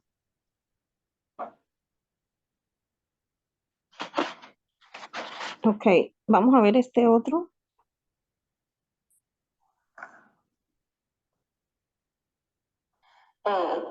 Ángeles, una pregunta, ¿qué pasa con los que no vieron la luz? Dice que pueden pasar y más adelante pueden verla o durante la semana. Ahí sí no se escuchó, solamente que como que alguien hizo una pregunta. Somebody made a question and he was going to answer it later. ¿Eso? Ok, voy a repetirlo, ¿ok? ¿Qué pasa con los que no vieron la luz? Él dice que pueden pasar y más adelante pueden verla o durante la semana o más adelante. Realmente no le escucho muy bien, Lisbeth. ¿Qué pasa con los que no ven la luz? Me cuesta mucho entonces hilar entre las pocas cosas que escucho. Ok, entonces yo voy diciéndote en español. Que una persona preguntó que qué pasa con los que no veían la luz y dijo que posiblemente la próxima semana o más adelante van a ir viendo esto. Okay. Mr. Keshe asked, somebody asked what would happen, what was happening with the people who could not see the light. And then Mr. Keshe answered that later on, as they are practicing more, they would be able to do it. Adelante, Liz.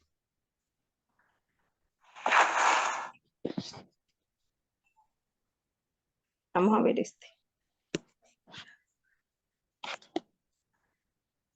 Es que los grabé a medida que les iba traduciendo, grabé, pero no todo se escuchó.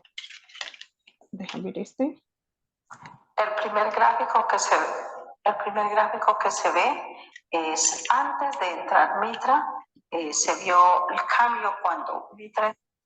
¿Escuchaste? El primer gráfico muestra antes de entrar Mitra y después, esta parte la va a explicar él en el próximo, por eso no muestro la imagen, porque él va a hacerlo en el workshop. He was talking that in the next graphic where he shows Mitra, he is going to be explaining that picture on the next meeting. Yes, the next Knowledge Seekers workshop, he said he would go into some of these graphs in more detail. Okay. Sí, por eso no muestro el gráfico, pero muestro la diferencia de cuando entró Mitra y su hija a todos los momentos en que estuvimos cada uno. And for this reason, I am not showing the graphics and the pictures because he was talking about the moment in which Mitra and her daughter or his daughter came into the session. Lo que sí recuerdo es que las frecuencias fueron, cuando fue Cristo fue 13. What I do remember is that the frequency when Christ appeared, it was 13. Mitra, 25. And Mitra, well, 25. Mahoma, 15. Mahoma was 15. Y Mr. Keshe, 17. And Mr. Keshe showed a frequency of 17. Dice que realmente tendríamos que tener estas frecuencias para en algún momento decir que si nos conectamos, cuando la conexión es total con ellos, seguramente habremos alcanzado una de estas frecuencias. And when we reach any of these frequencies, then the connection will be total with them. Ok, otra experiencia, estoy escuchando acá. I am listening to another experience also.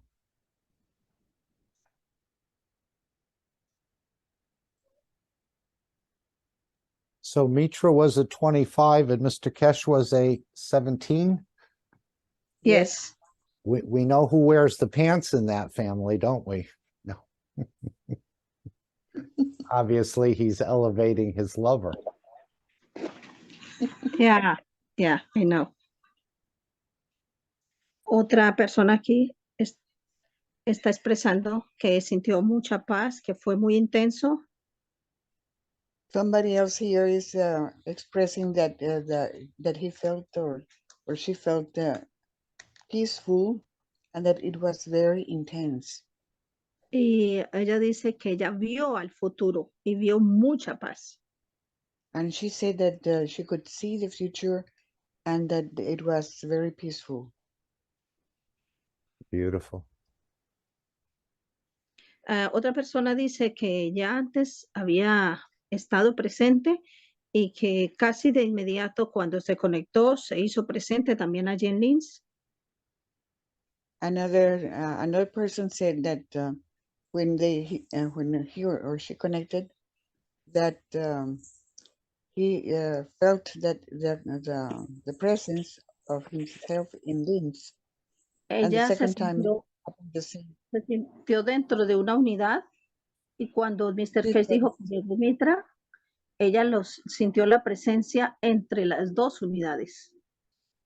She felt that she was entering a unit, and when Mr. Keshe talked about Mitra that was present, then she felt the presence of Mitra in between the two units. Esta misma persona dice que cuando pidieron la conexión de Cristo la sintió muy fuerte, pero que con Mahoma y Moisés también sintió conexión, pero no con la misma fuerza. And this person also felt that when they talked about the connection with Christ, it was very, very strong. And when she felt the connection with Mahoma and ¿quién era el otro? Y Moisés. And Moses, that the connection was not so intense. Que todo el tiempo, como esta persona ya había venido la primera vez a Linz, todo el tiempo estuvo allí dentro, se sintió allí dentro. And as this person had been already before at Linz, then she felt all the time that she was inside.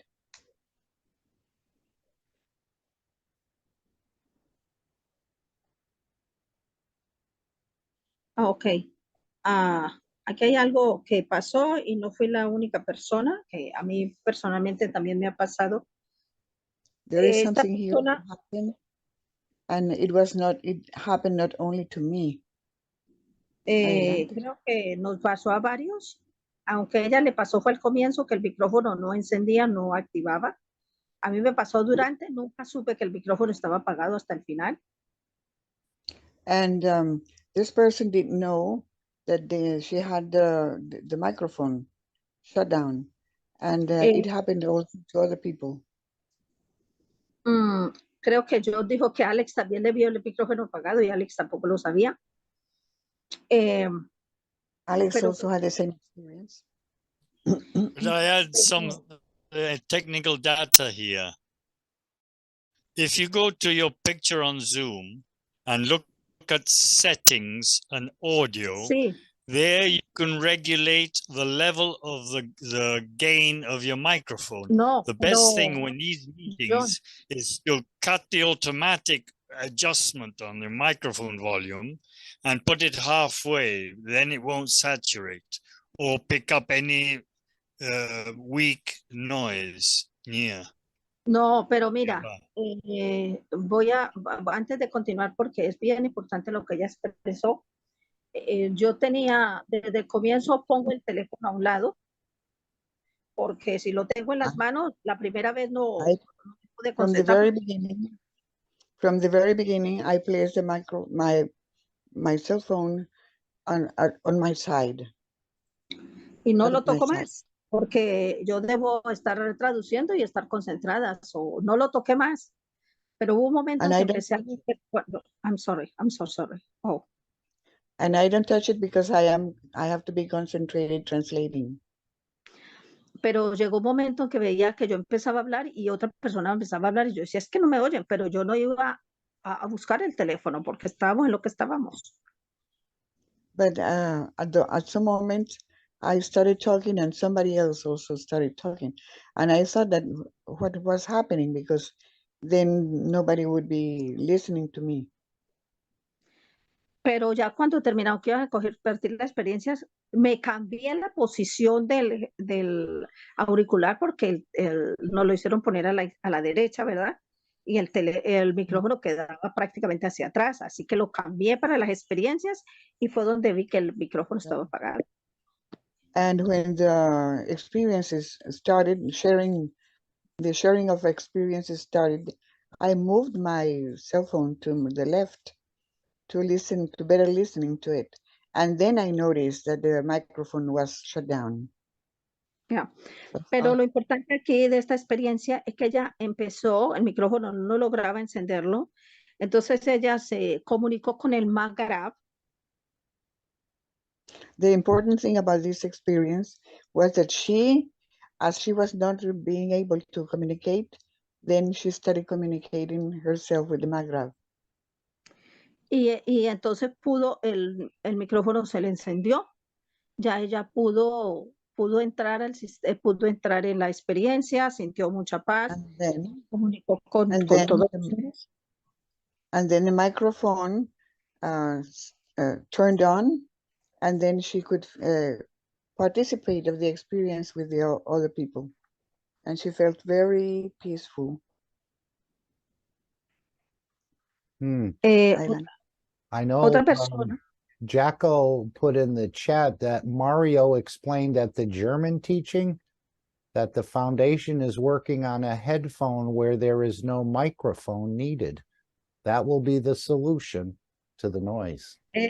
Eso estaba explicando Mr. Cash, que no vamos a necesitar muy pronto ni celulares y solo los auriculares, sí, estaba diciendo. Vamos ahorita, bueno, acá hay otra experiencia, pero I'm sorry, I'm so sorry. That's what Mr. Kesha had been explaining, that they are working on some new system with just the headphones, in which there would be no noise. No necesitamos Distracting. más celulares.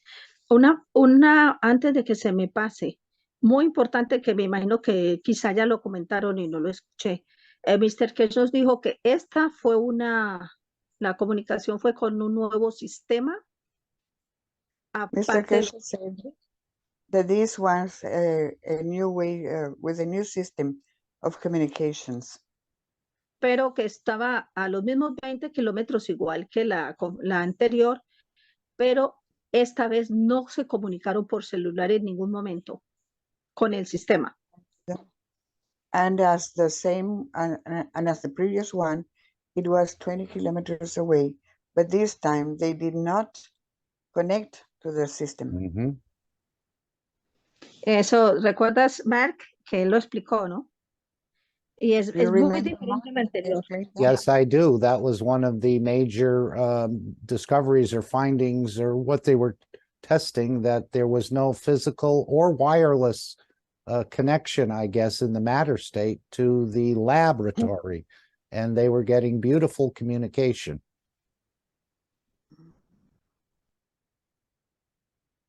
¿Entendiste, Lisbeth? Sí, Okay. ok. Esta es otra experiencia, creo que es de una niña brasilera. No, yo no explicaba quién era porque trataba de acortar, ¿no? Lo más conciso posible. There is another Eh, experience which was from a Brazilian girl.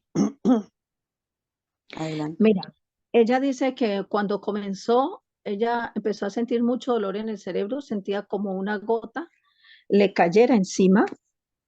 She said that when all the experience started, that she felt that her brain was aching, it was in pain, and she felt as if a water drop was falling on it.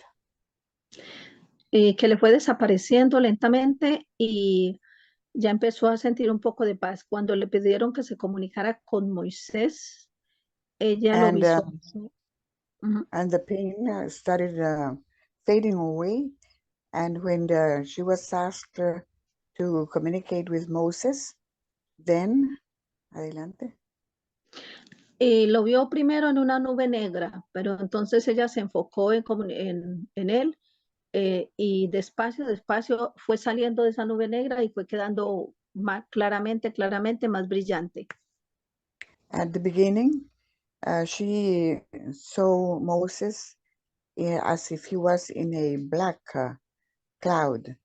And slowly, as she fixed her attention on him, she started seeing that it was becoming clearer and clearer until it became a white cloud. Adelante. Dice que a medida que iba saliendo, si no estoy mal, fue en esta experiencia, ella veía que todos sus antepasados se iban acercando. And as she Entonces, was coming out of the experience, she saw that all her ancestors were coming forward. porque digamos que son creyentes de esta doctrina. Because they believe in that doctrine, in this doctrine. Ajá. Ya voy, princesa. Entonces ella lo tomó, cuando él estaba saliendo así, ella lo tomó de la mano y lo subió a una plataforma. Y And luego hizo when he was coming out, he took him by the hand and they went over a platform. lo mismo hizo con Mahoma, que estaban sentados ambos, ¿no? Y los tomó de la mano y los llevó a una plataforma. And the same thing she did with Mahoma and took them both by the hand and took them over to the platform. Y lo mismo hizo con Cristo, solo que Cristo no estaba sentado, sino si Cristo estaba parado. And the same thing she did with Christ, but Christ was not sitting down, but was standing up.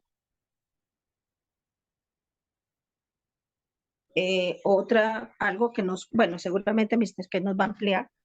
Él comentó que recibió una llamada de la persona que se va a transmutar, ¿no? La primera persona que se va a transmutar.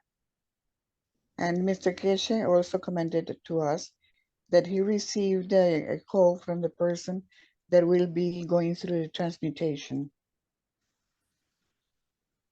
A ver, que la estoy escuchando. I'm listening to it. Sintió mucha alegría, mucha paz. Felt En algún momento very, sintió que se despegaba. very happy and peaceful, and felt as if he was detaching from him. Él sintió que temblaba y se movía mucho y sintió que se acercó como con mucha fuerza, se acercó, pero no pudo salir totalmente. He felt that he was trembling and he wanted to go out, but he could not completely get out. Pero él dice que sintió que no pudo llegar totalmente, pero sabe que se está trabajando en esto y siente que muy pronto se va a poder concretar. Y Mr. Kess él piensa también eso. And he felt that he could not really connect completely, but he feels that he will be able to do it soon. Ok, la chica anterior no fue la que conectó con los antepasados. Es esta otra chica con la que vamos a hablar, que cuando le pidieron que conectara con Moisés, ella se conectó con Moisés y con toda su familia de antepasados. The previous girl that we talked about was not the one that connected with that saw her ancestors. It was this girl that when she connected with Moses, then she started seeing her ancestors coming over forward to her. Entonces, pero fue cuando le pidieron que se uniera a Moisés, que empezó a ver cómo toda su familia se iba uniendo, y de alguna manera veía como que se estuvieran iluminando para elevarse. But it was until she was asked to connect to Moses, it was then that she saw that the ancestors were coming forward towards Moses.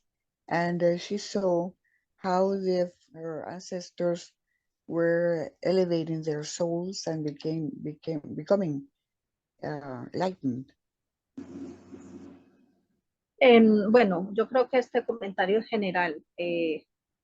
La mayoría sentimos, y los que expresaban sentíamos mucha paz, mucha tranquilidad, y definitivamente cuando nos pedíamos que nos uniéramos como una sola alma, se dio igual que la primera vez esa unión, y con los profetas también. Asumo que cada uno desde su visión fue que se enfocó. And this comment is not only from myself, but also from almost of the persons that were present, that they felt very peaceful, and they felt that they were connecting not only with with Moses or Christ, but also with their ancestors, and that they were coming also to elevate themselves, their souls. Hay persona que dice que cuando él estuvo en Linz, and here is someone that talked about when he was in Linz. Él dice que alcanzó a ver a Mr. Cash cuando estaba como en la primera unidad, en la unidad de la derecha. He said that he could see Mr. Cash when he was in the unit that was to the right.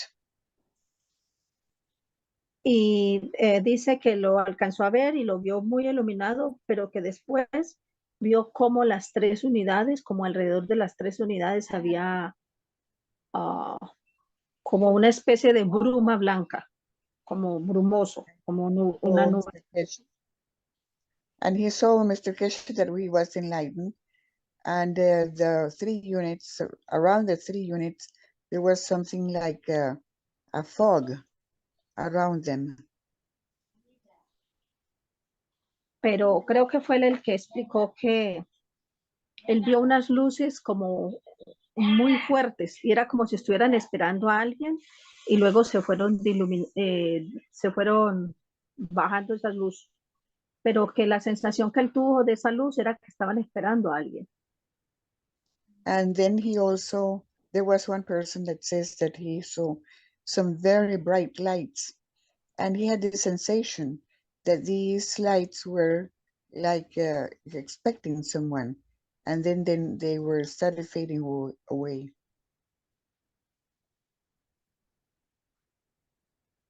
Adelante. Bueno, estoy mirando a ver si hay algo más, porque es que, bueno, ya algunas otras aclaraciones que hacía Mr. Cash.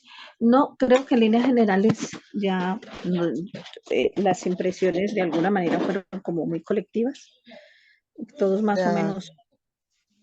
The experiences were more or less the same as a collective.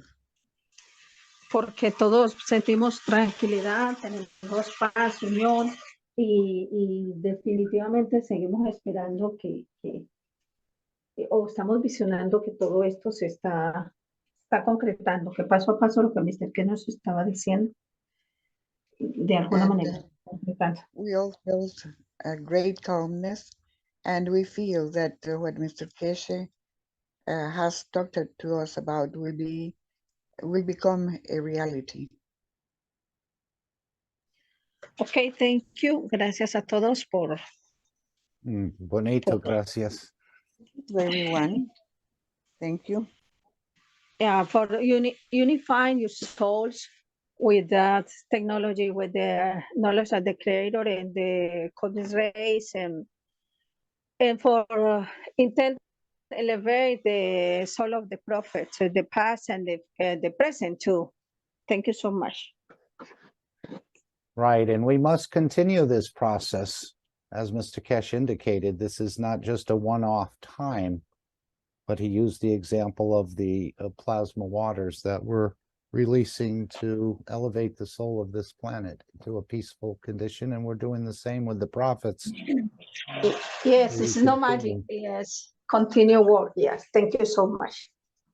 Beautiful. That were many testimonies. Yes, Mr. Kesh said he would be going into more detail this Thursday, so tune into join us in the Knowledge Seekers Workshop. Alex, I just put the screen up so we could again just broadcast this offer by the foundation. So if you'd like to take the screen back, please do. No, just leave it the way it is. You're doing great.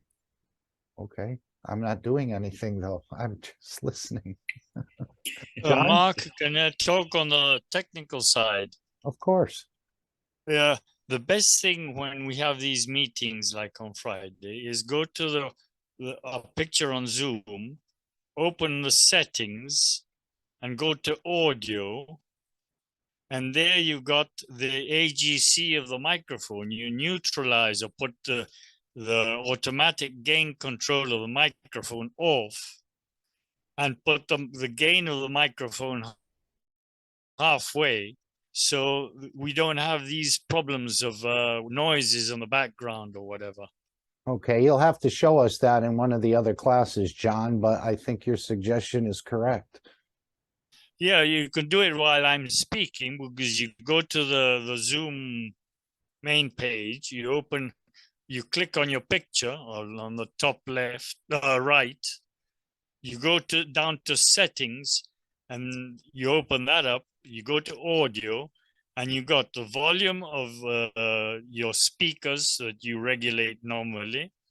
And then the microphone is normally automatically regulated. It says automatic adjust microphone volume. If you turn that off, you get rid of the AGC, which is called automatic gain control, and you put the gain of your microphone halfway on 50%. Anybody can listen to you, but you won't overwhelm or get mixed with anything else. I think that's an Then excellent point. You go back when you go to the normal Zoom meetings, you turn the automatic adjustment microphone volume again.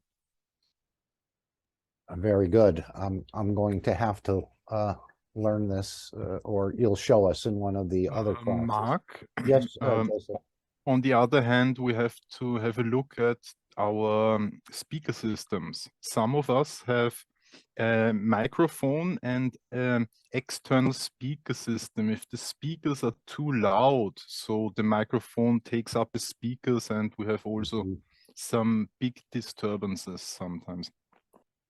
Okay. Yeah, but we were asked to use earphones. I used a very good headphone, so don't know how. If you use a headphone, you don't get that problem. But as you say, if you use speakers, sometimes they infiltrate into your microphone. Yeah.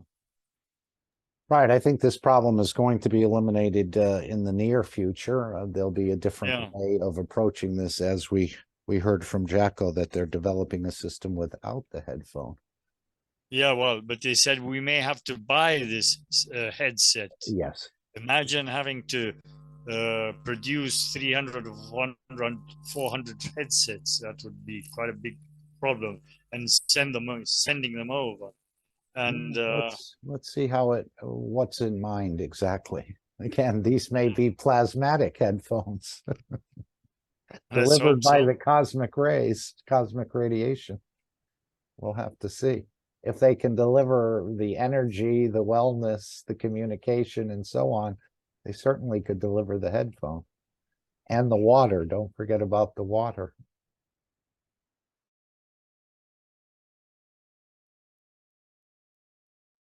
Okay, The nice thing about the water is you don't have to have a physical water. that's The it. field Mhm. provided. It's amazing. The same with the oxygen when you go to the moon. I mean, he said that there wouldn't be any oxygen there, so we'd come into a demise condition unless we go into the dimension of the cosmic rays or cosmic fields. And that's what he said in the flight system as well.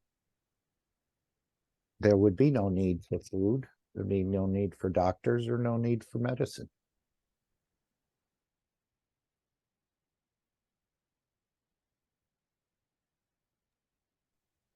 You won't need any monkey suits either. Yes. As I said, I did like that, what he said about monkey see, monkey do. That the monkey has to understand what he sees he can do.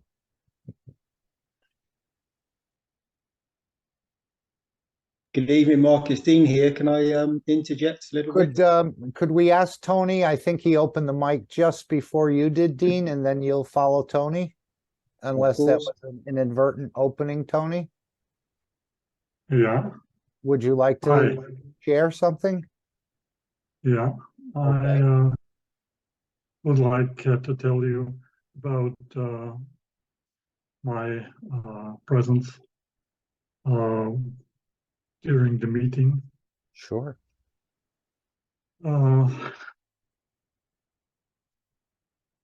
First, Mr. Cash said to us that we should take the soul of man and then we should take the soul of physicality and combine them so make one soul of these boats. Okay. This would be very new thing that has not made till last Friday, and I made it, and then the first thing was to meet the participants, all the participants, and to make one soul of all participants. Yeah, make one soul out of humanity. Now, participants. I think just the participants, but not the whole humanity. Not the whole humanity. Maybe I was wrong. Yeah, that's coming in the future if we haven't done it already. But I made it like he said, and it was a great feeling. Great feeling. Everything was a bright color, and this is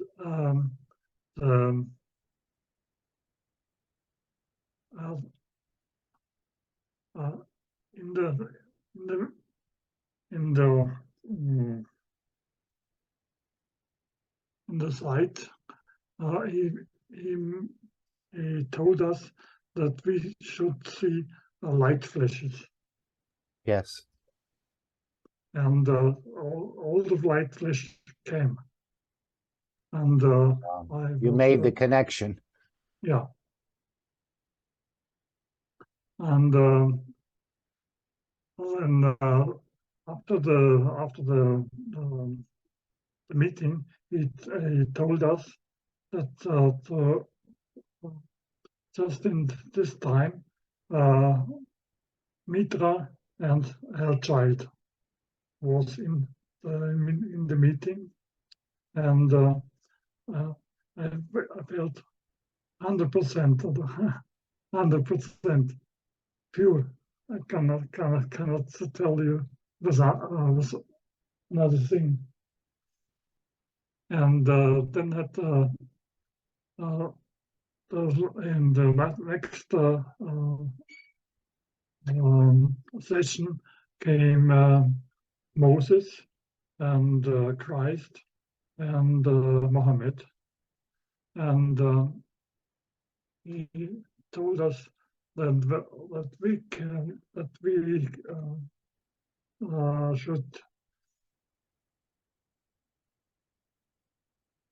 should teach them what we think, I teach them love, pure love, and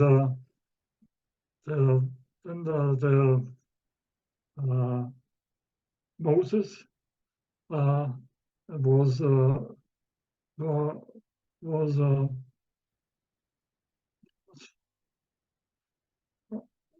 enlightened, and the next was Christ. It was also enlightened, and the last was Mohammed. He was not so enlightened, but it was light around the sun. If you see the sun, and the verse was in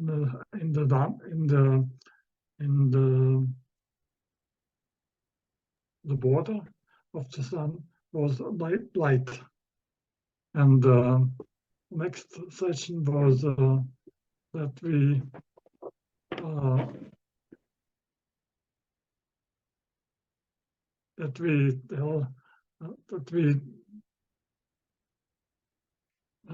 meet our friends again, and was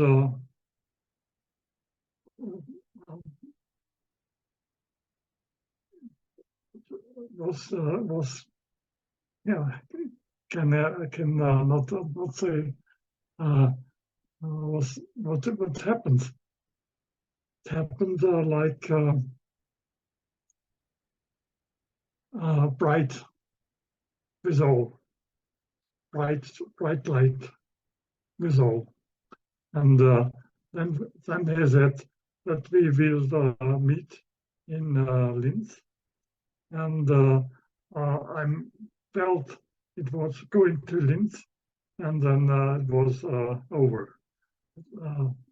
As Mr. Casey said, that was it. Yeah. Sounds like you were sharing that unconditional love you received from Anita. Please say hello to Anita from all of us. Yeah.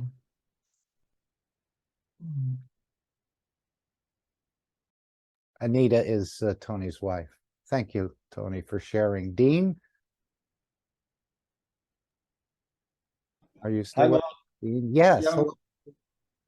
Thank you, Tony, for enlightening us with that beautiful knowledge you just shared. I'd just like to share with you guys, so I wasn't one of the participants in this experience.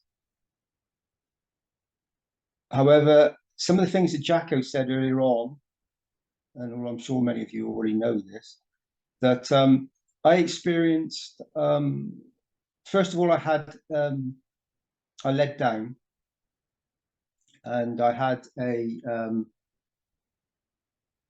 blanket over me because I knew I was going to get cold. I thought And you it was said you were going to have a flat tire or something when you said you had to let down. Okay, go ahead, please. no, so I let down, and I had this it's got like flowers or something on it, dark. It's like a mauve purpley sort of blanket I put over around me. I had many experiences. Very similar, in fact, more intense, I would say. In fact, it was more intense than when I was in as a participant before. Wow.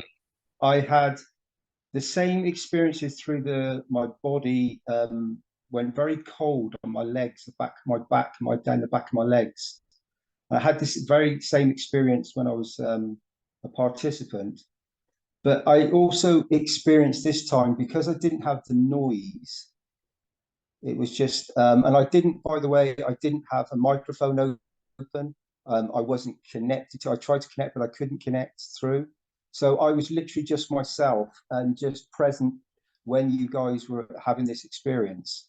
So I was having the experience totally not connected, if you say, but connected on a soul level. I was just going to say, you're connected. Yes.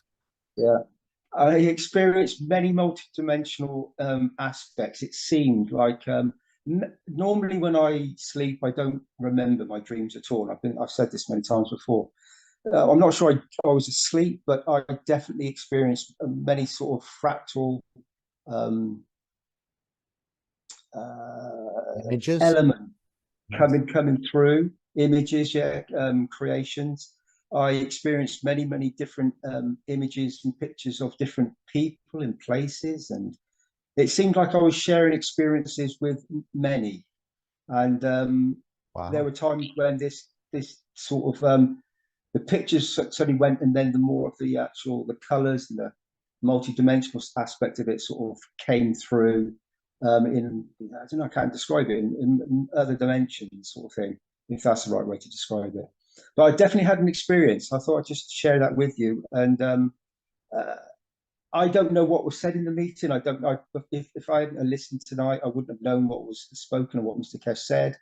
So I'm just sharing from a complete standpoint of what I experienced through just being present.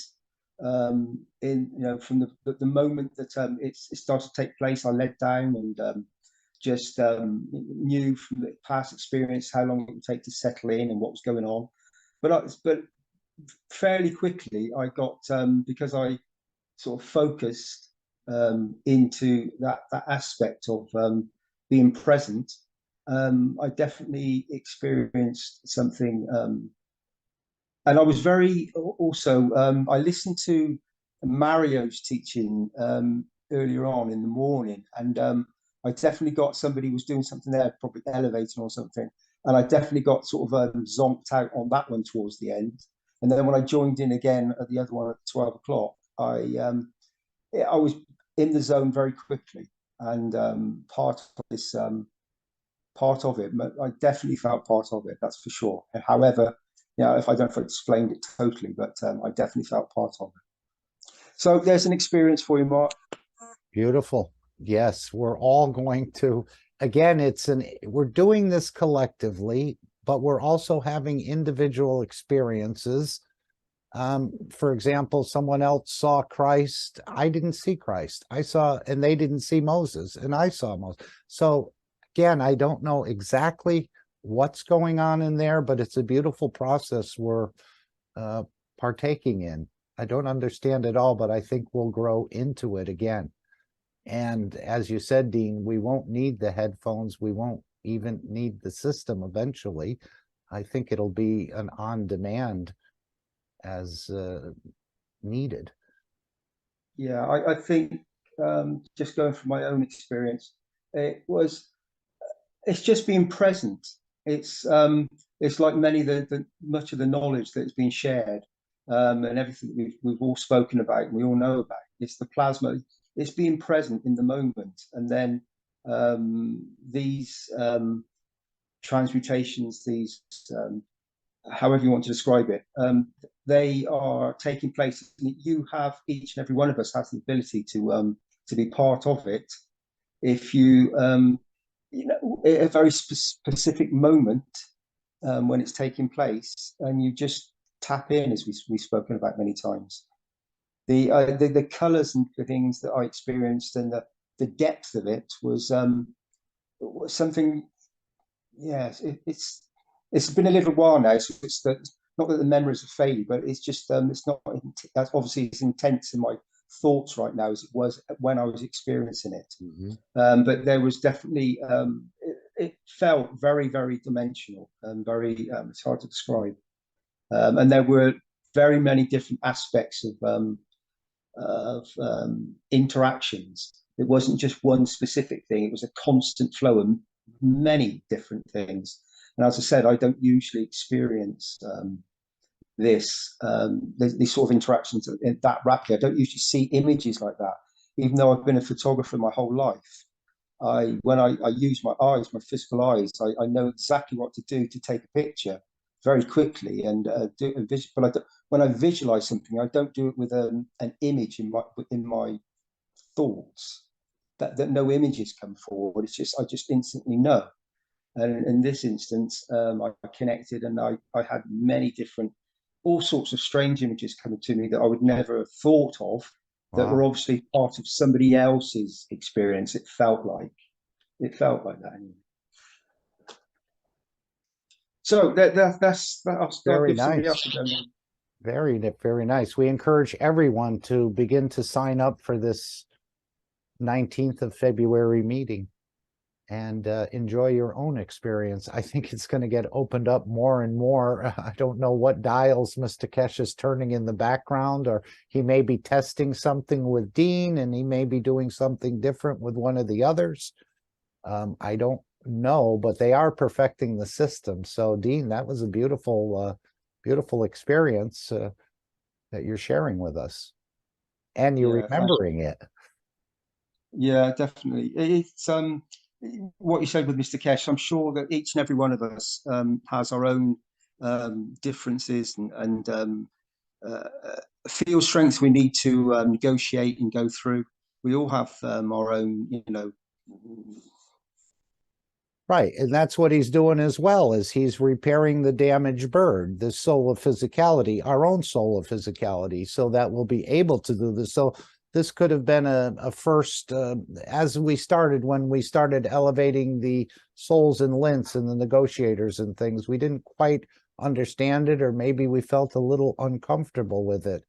But as our souls, the bird gets repaired, we'll be able to do even more. This process is not stopping with one session for the prophets. It's going to continue on, and as our souls get stronger, as we make one soul out of our own soul of physicality and the soul of the man, then I think we'll be even more effective. But we were effective. There's no doubt about that. Just the way when you release the Gans waters, you're just effective in the same way, in so many ways. Absolutely right. Yeah. Just quickly on that one for the Keystone, there was something I could share as well on that. Was about a week and a half ago or so ago, I decided to take a bath, and I had a bath, and I was led in the bath, and I sort of and these weren't, there was no plasma water in it as such. I didn't put any plasma water in it. It's just normal tap water. However, I sort of thought about it and gave from my soul, and used the water around me and the Gans of myself to spread the plasma waters around the planet, the cosmos, Unicos, and given to various different souls and entities. And that was a way for me of connecting with all the, you know, from a single drop to an ocean, and just becoming part of it. And I gave very deeply from that position. So if someone did the same and used the plasma waters and then started to connect as well, then I'm sure they could have very many beautiful experiences. So there's another way to share the plasmatic. And I think we're going to get to the point where we don't need the name, the face, or the place, or the physicality, unless you choose to. unless you choose to, yeah, of Mhm. course. Yeah. Wow. Thank you, Dean. Very nice. Thank you, Mark. Beautiful experience. Thank And I'm sure there's a number more that we'll hear something about in the coming workshop this week, which of course the Okay. Knowledge Seekers workshop is on Thursdays at 9 a.m. CET time.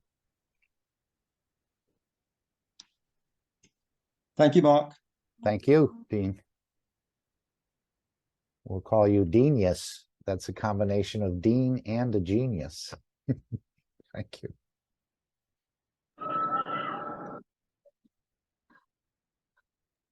Jefferson, I see your mic has come open.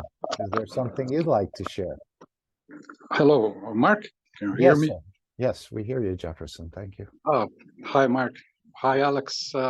Thank you very much for the teaching, Alex. And hi, everyone. I would like to share something about the experience that we have had on the last Friday that's connected with the December, and I believe it's connected already with the next one in February. And yesterday, I was calm and I was just trying to feel and understand and bring it down in the words. And I made just a small draft that I could share not only with the Brazilian community later on, but mainly for those people who had not the opportunity of participating because they are just arriving or understanding in the beginning of the technology, and also for those who had no opportunity, money, whatever, to participate, but they were connected at that time. So I wrote down something that I could give the kind of overview, not only what I felt or the what, but the way it's structured, and they can understand maybe the how huge and how big this movement that Mr. Cash is bringing with the cosmic rays and this communication through the soul and the soul of physicality and the soul of man, and I believe interacted with the whole universe. So if you allowed me, I would like to just read something that I wrote down. Maybe it will help to understand what I felt in the way that I see the things. So I just wrote down, hi everyone. If I may, I will share some personal impressions of the event on 20th of January 2023. I believe those who participated directly or indirectly have their own visions, interactions, and understanding of the current moment of tests with the plasmatic cosmic rays. At the beginning of the section, I felt a great joy and honor to be together with so many wonderful knowledge seekers from around the world and beyond, connected by phone or otherwise not. In the initial phase, we expanded our own soul and emotions to a point where we could see or feel lights, flashes, or something different. We were also gifted with the knowledge that we could direct and focus this plasma energy to elevate and balance any imbalance in our own physicality or that of others. I felt a kind of a dizziness and brain's pulsation that is hard to explain. And then in the second phase, we made the connection of all these individual energies to collectively as one. I could feel the unification and strength of fields between all participants, and we directed these cosmic energies freely to the souls of Moses, Jesus Christ, and Muhammad. I believe many of the participants felt the plasmatic or manifested the presence of these prophets. I felt a pleasant calm. Some subtle noise and chills arose in the soul and the physicality. I sent my best energy fields to them. They could take whatever they want. After these interactions and elevations with the souls, Mr. Cash invited all of us collectively, including the prophets, to transmute and manifest through our souls in links. I'm still not very clear in my consciousness what happened there. However, I felt a spiral movement of energies like a wind. Again, very hard to explain, but was amazing energy turning around there. After the final phase of the test, we returned to our awareness of the physicality, and several participants shared their experiences immediately, as Lissy brought for us. And at that moment, I could not express a single word. I could not talk. The interesting thing is that the next day, on Saturday, I expelled a kidney stone that had been bothering me for some time. You know, I had some cramp for around 2 weeks. I was feeling small stone coming down from my kidneys. That's interesting.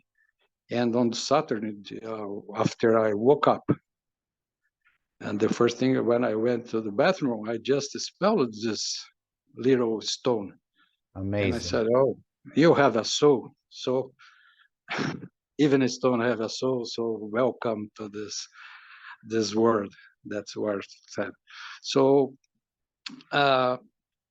many thanks, Mr. Cash, the support team, and all of the universal plasma beings present in this fantastic event.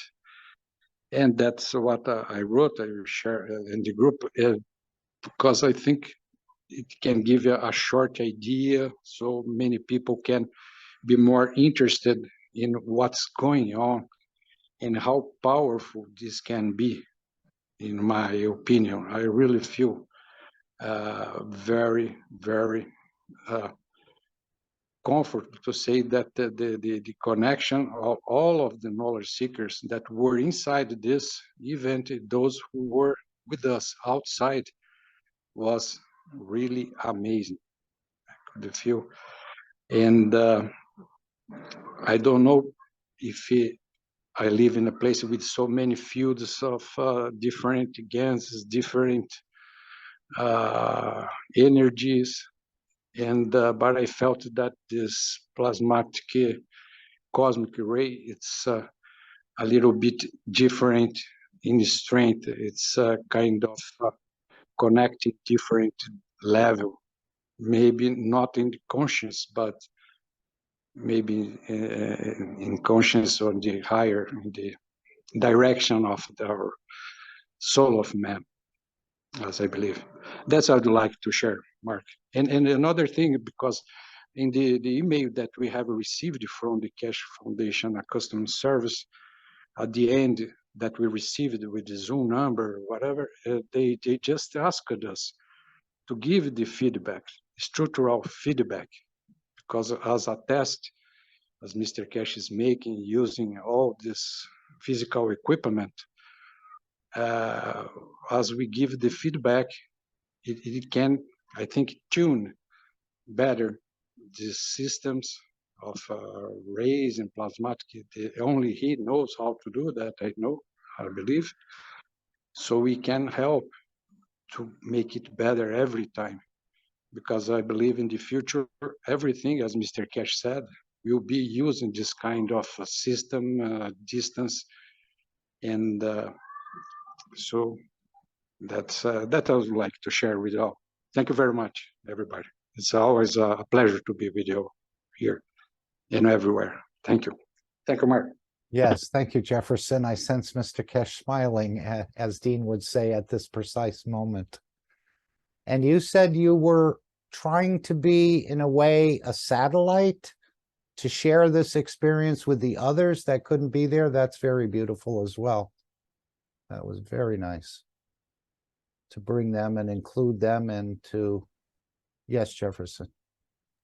Yes, Mark, to share with the people who were in the meeting, they felt, they received the energy. Maybe they didn't feel different things or lights, but many people were interested in what's going on. So I think we can share this idea of what happened. So the next time they will be more have a tendency to participate as well, to see different ways of it can be. But I believe you see, Dean was disconnected. Hello, Dean, and he was feeling the connection and the energy, the different, maybe not conscious exactly what was going on, but they could feel the love of all the knowledge seekers giving freely and elevating the soul of this prophets that I felt a very nice energy with them, but very calm, and nobody was just asking anything. Everybody was just as an energy and receiving the best energy from a lot of knowledge seekers with the plasmatic cosmic rays. They love that.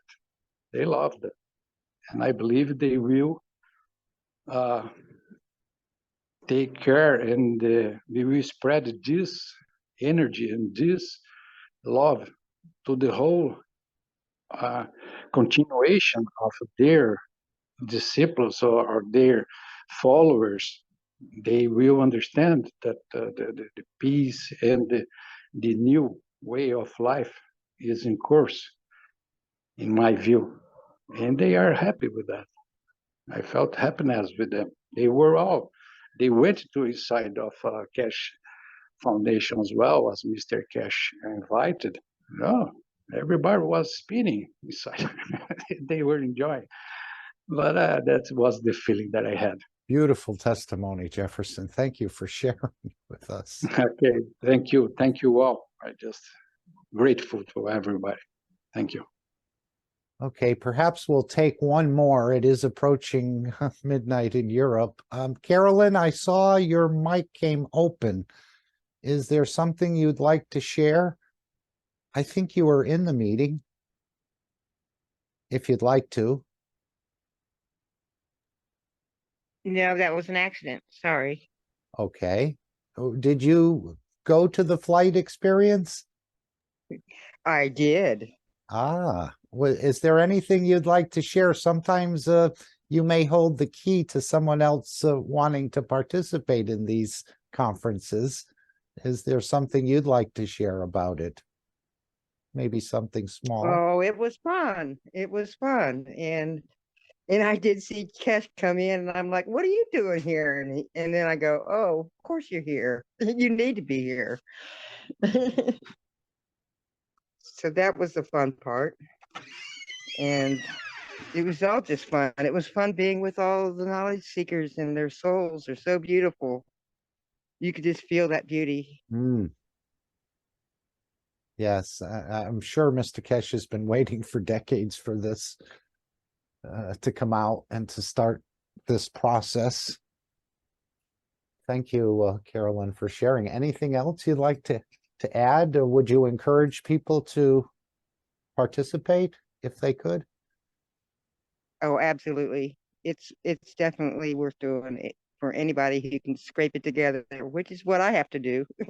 I scrape it together and do it because it's just real important that we get together this way. Excellent. Excellent. And we'll probably be moving into the communication and the feeding perhaps sooner than we think. I know, well, we'll see what the Universal Council decides, and we'll see what happens on this Thursday. Okay, I think if there's no one else who'd like to add anything else, we'll bring this meeting to a close. Alex, we didn't really get to ask you many questions today about your teaching, but I think the sharing of the experiences was also a beautiful way to go. Yeah, Mark, I'm innocent. I have no evidence to give forward. No, all joking aside, I want to thank you very much for allowing me to present. As I said in the past, and I mean this sincerely, I gain more benefit from this than you do, and so, although that appears like a selfish motive, it's not the original intention. It's just the feedback that I get, and it just keeps me motivated and keeps me going to do this. Just to echo what Jefferson said also, is that there is a lingering effect from that meeting, and I'm experiencing it hour by hour, and I just don't want to go through that. The initial thing, of course, was the peace and serenity that I felt, and the calmness. So the net result is, if you're expending energy through worry or through anxiety, then and you stop doing that, then that becomes an addition to the energy that you have to use. So just on that basis alone, you end up having more energy. But that's a little bit of cheating, and it's a small accomplishment. But the larger accomplishment is also to go to a higher energy state and elevate the soul, and that has to come from within. And so that is a much stronger feeding than just to, stop the loss. The losing of the energy is not a losing if it's supplemented and it's given more. So we all give energy regardless. It's just that now we have an awareness that we can be more discreet or discriminatory in how we give our energy. And this becomes a very important part, because if we want to share in the bounty, then we have to give our energy to something that is fruitful, something that is beneficial. And if you only look at it as to the benefits that you're getting on your own, then that limits the possibilities right off the bat. So this is why we see that if one member in our community is sick, you have to say the whole community is sick. So we can't be exclusive in that way. We have to all understand that we're all equal. And so this is the focus of the attention that we need to give. And as a result of doing that, then we get the feedback. And this is the beauty of the whole thing. So thank you for allowing me to continue presenting. And I'm really looking forward to next week and all the excitement that's going to be coming down the pipe this week. We are in, it's an understatement, very exciting times. Thank you all. Yes, it's like a peace that passes all understanding. I think we've seen that in the holy books, but it's beyond our understanding. It's more on the emotional level. So we'd encourage everyone to participate in this and experience this beauty, this peace, this giving, all the different absorbing knowledge, as Jefferson said, passing a stone. Gosh, beautiful. Many, and that's what, he wasn't there for that, but these are some of the things that come to you. As Mr. Kesh said, everyone will come out differently than they went in the dimension of emotion, in the dimension of devotion, and in the dimension of totality to understanding the creation. So we encourage you all. There's plenty of time to sign up for the meetings. I'm sure These meetings will be growing more and more